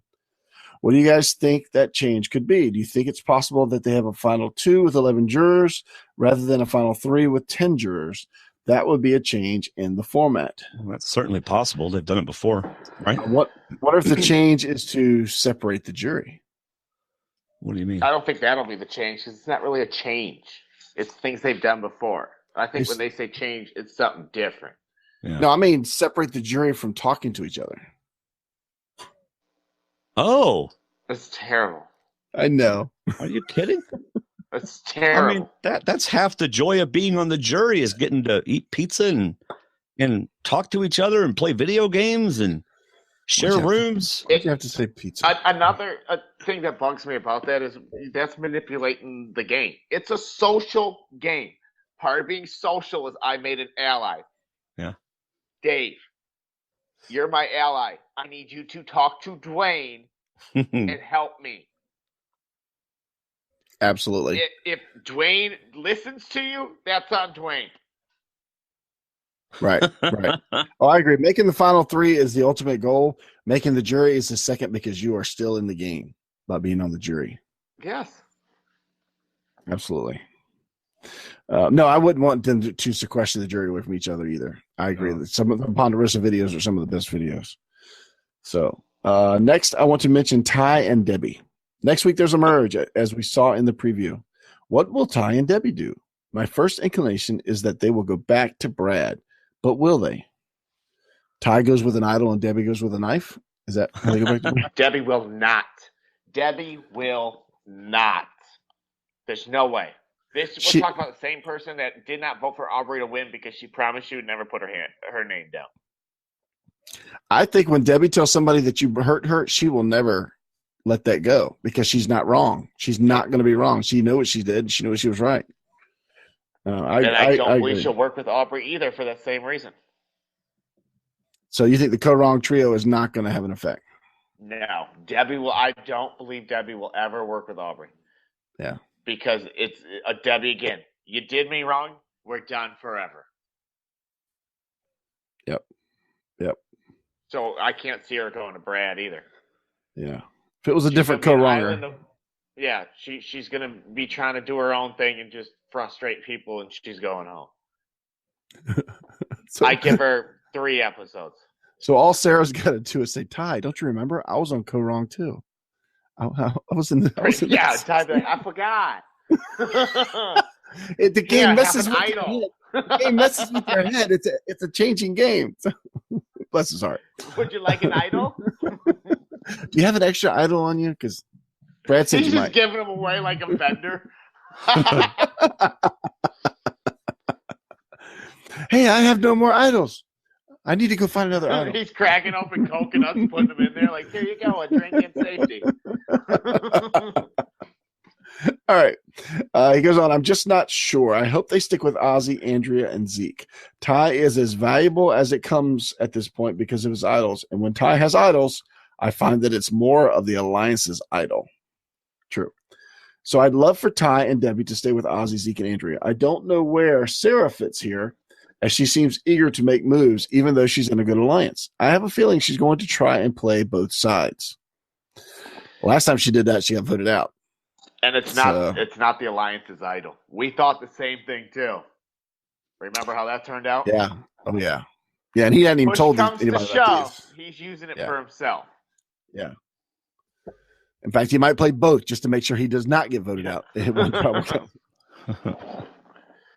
So he goes to play both, and Probst said, "New twist. If you play 2, it counts as none." So I just made that up on the spot. yeah, exactly. That's another twist. Although that's not the twist because I do that often. So here, next paragraph. Why does Ozzy get so much hate? He's awesome. Did you see him in that water? My goodness. Man, that is so true. But it's not hate. It's just he's a threat to go to the end. It's because just I don't want to stand next to him. Heck no. But you know what? I like Ozzy actually even more this season because he's just a good person. But I don't think he's a socially strong person as far as the Survivor game goes. But he's an amazing challenge person. Yeah, it's just unreal. Either that, or but I don't want to stand next to him in the finals. Oh no, I don't either. No, I don't either. Because he will have Mike Holloway his way to the end, and he will have won his way. He could be socially awkward as they get, but if you win 9, 8, 7 challenges, oh, you got a resume. That's right. So if there's 13, and if it's a final 3, he'd have to win 10. If it's a final 2, he'd have to win 11. So yeah, that's quite a resume to get to the end with. You're right. Didn't they win 7? Wasn't that the record? Mike 7? won. Mike 5. 5. Okay. And it was 5 of the last 6 because he lost 1 in there and had to use his idol, and Shireen got voted out. Or no, that was earlier. They voted her out, and then he saved himself later with that idol. Going on about Ozzy, if there was any doubt about whether or not he still has it, there isn't anymore. And also, he's the only player to have hit the merge all 4 times playing, I believe. You can't say that about Boston Rob, who practically had a season tailor-made for him to win Redemption Island. Ozzy's been so close to winning, and I really hope he sticks around. Ozzy's a person you want around if he's in your alliance. He keeps individual immunity away from people you may want to get rid of. And also, and no one ever mentions this, he's a loyal guy. He doesn't flip or deceive his alliance members. Plus, he'll keep the shade off of you. He's the perfect person to have in your alliance. Obviously, if you're in his alliance, you can't let him go all the way, but there will be times to get rid of him. Personally, I hope they never get rid of him, of course. Brad is the golden man right now. There's so much to say about what a good position Brad is in and what a good edit he's getting, but I'm not going to delve into that. Did you guys notice Michaela playing? Oh, did you guys notice Michaela playing with the sand as everyone was crying? That was so priceless. So happy Michaela has made it to the merge. I love watching Michaela. They could have just like 10 confessionals of her episode, and I'd be happy. But we got none. I really thought we'd get one from that playing in the sand thing. Yeah. That's it for me. I think this was shorter than last week's feedback. I'm not sure about that. My goal is to make each feedback shorter than the last. Haha. Also, do you guys watch Westworld? If you don't, you should. Until next week, John from Ohio. John from Ohio. I did watch Westworld. John. That's right. It was good. All right. It's time for Vader Girl. Here we go. Here I am. Hi, Dwayne and David. This is Mir I Am, also known as Vader Girl. All I can say is, wow, what an emotional episode last night was. I've cried many times since then. I'm sure a lot of us have. There's been many emotions of shock, sadness, empathy. It's just unbelievable that happened at a tribal council. I feel bad for everybody involved. Zeke is my hero. He's 100% man to me. I don't think anybody should out anybody's gender identity or their personal history. I don't know how Varner knew about that, but I don't think it's something he should have disclosed that way, using it as a weapon. I know Jeff feels really bad about this, but that's just a private medical issue that has nothing to do with deception or anybody's gameplay. That's a very private issue.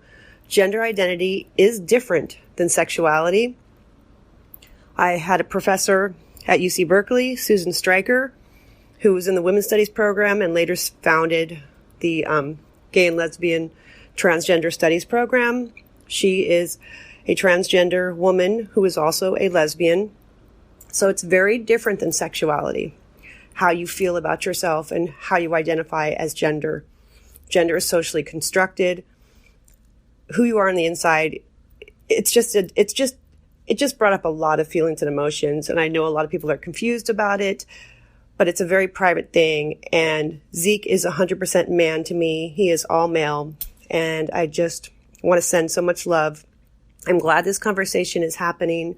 I hope nobody is sending Jeff Varner any hate. He feels bad enough.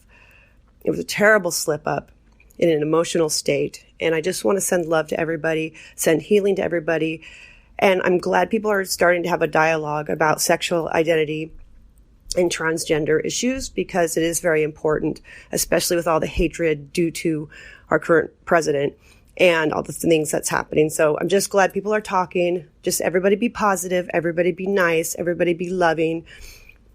Like I said, Zeke is my hero. What an amazing character. And just sending you guys love and light. I really have nothing else to say. I just can't think of anything else but that situation right now. So may the force be with you, Black Cats and Kale for life. And, just everybody be nice. Bye, guys. Black cats and kale. I still don't understand why she eats black cats and kale.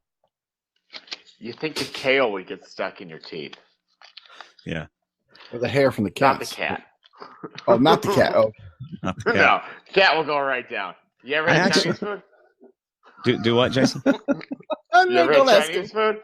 The cat goes right down. Oh my gosh.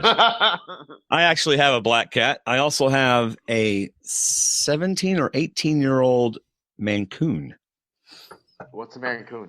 It's a very cool looking cat. Very big, very fluffy. They have specific, you can tell a Mancoon by their fur colors. Have these little white paws and stuff. I have a 25-pound rabbit.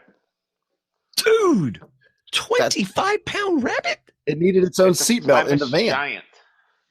It has its own house in the back. That's why they had to move. He lives outside. Wow. 25. 25 pounds. That's a hefty rabbit. Wow. All right, Rachel, I will post some pics of my kitty cats. All right. Anyway. Oh, you know what's funny is, so my black cat, his name is Shadow. All right. And we got him as a kitty cat, and we have a dog named Pepper. So Shadow grew up with a dog. So Shadow does a lot of dog things. Like, for example, when you go to pet a dog, what does the dog immediately do? Either wags his tail or rolls over on his back. He rolls over on his Wags back his and tail? goes, rub me like rub me, right? And our cat, you start petting our cat, and most cats don't like you to rub their belly. The Shadow is like all over it. Rub my belly all you want. All right, so the last one, David, why don't you read this one? Because I have not read it, and you have. Okay. So, This is from our friend, Daniel de Alovier. yes, in Brazil. This is the first episode in 34 seasons that has honestly discouraged me from watching Survivor. So many missed opportunities. First, the elephant in the room. Jeff Varner was actually doing great on Tribal Council before that epic mess up. This could have been a brilliant game move had he left the transgender part out. Missed an opportunity to just shut up. But that's not what discouraged me, honestly. It shocked me, but if we're being honest, we always say that Survivor is a microcosm of our real society. An outing could also happen in real life, just like lying, cheating, stealing, bullying, and all the bad things you've seen on screen. What discourages me the most is that at the same time we talk about acceptance, most of us rush to cast the first stone at someone who made a huge error in judgment, not even considering that A, he clearly regrets it, B, the person who was hurt the most by said error in judgment already said that, even though he struggled with it, he chose to forgive. I'm sorry, haven't we all said things that we immediately regret after saying? Are we just so good that we're allowed to appropriate someone else's pain and suffering? On that note, let's address something called responsibility. I see Jeff Varner taking responsibility for making the mistake of outing Zeke as transgender. I don't see CBS taking responsibility for editing that in and effectively outing Zeke to millions. Don't even begin with the couldn't cut it out apologies. America's Next Top Model once reshot an entire winner announcement because they found out months after filming that the original winner used to work as an escort prior to the show. Production could have very easily waited a few hours until the dust was settled and reshot parts of the Tribal Council, including the vote. This is what reality TV producers do. They're paid to make dull and fake things look interesting and believable. Look at the pop culture phenomenon that is the Kardashian family, for crying out loud. I'd rather not look at the like Kardashian family, but I understood his point. Oh, talk about losing brain cells. The outcome would still be the same, but lives wouldn't necessarily be changed because of it. I guess Survivor just needed the drama, the ratings, the relevancy, and the buzz. Being a respectable show isn't enough in a Kardashian-dominated reality TV world. CBS missed an opportunity to stay responsible and respectable. Jeff Probst also missed an opportunity to not be tribal council Oprah, but that is an opportunity that's been missed since his talk show was canceled after one season and he didn't take the hint. But I digress. You think? Yeah, Jeff Varner knows he screwed up, and he's done nothing but own up to everything. Zeke Smith is apparently a much classier man than a lot of us will ever be. Since the topic of acceptance has been brought up by the commotion, let this be an opportunity to be accepting of the man Zeke Smith is, regardless of the transgender label, and also an opportunity of accepting that people make mistakes, and the respectable thing to do is exactly what was done. Own up to it, apologize, and ask for forgiveness. Very well said, Daniel. Very well said. All right.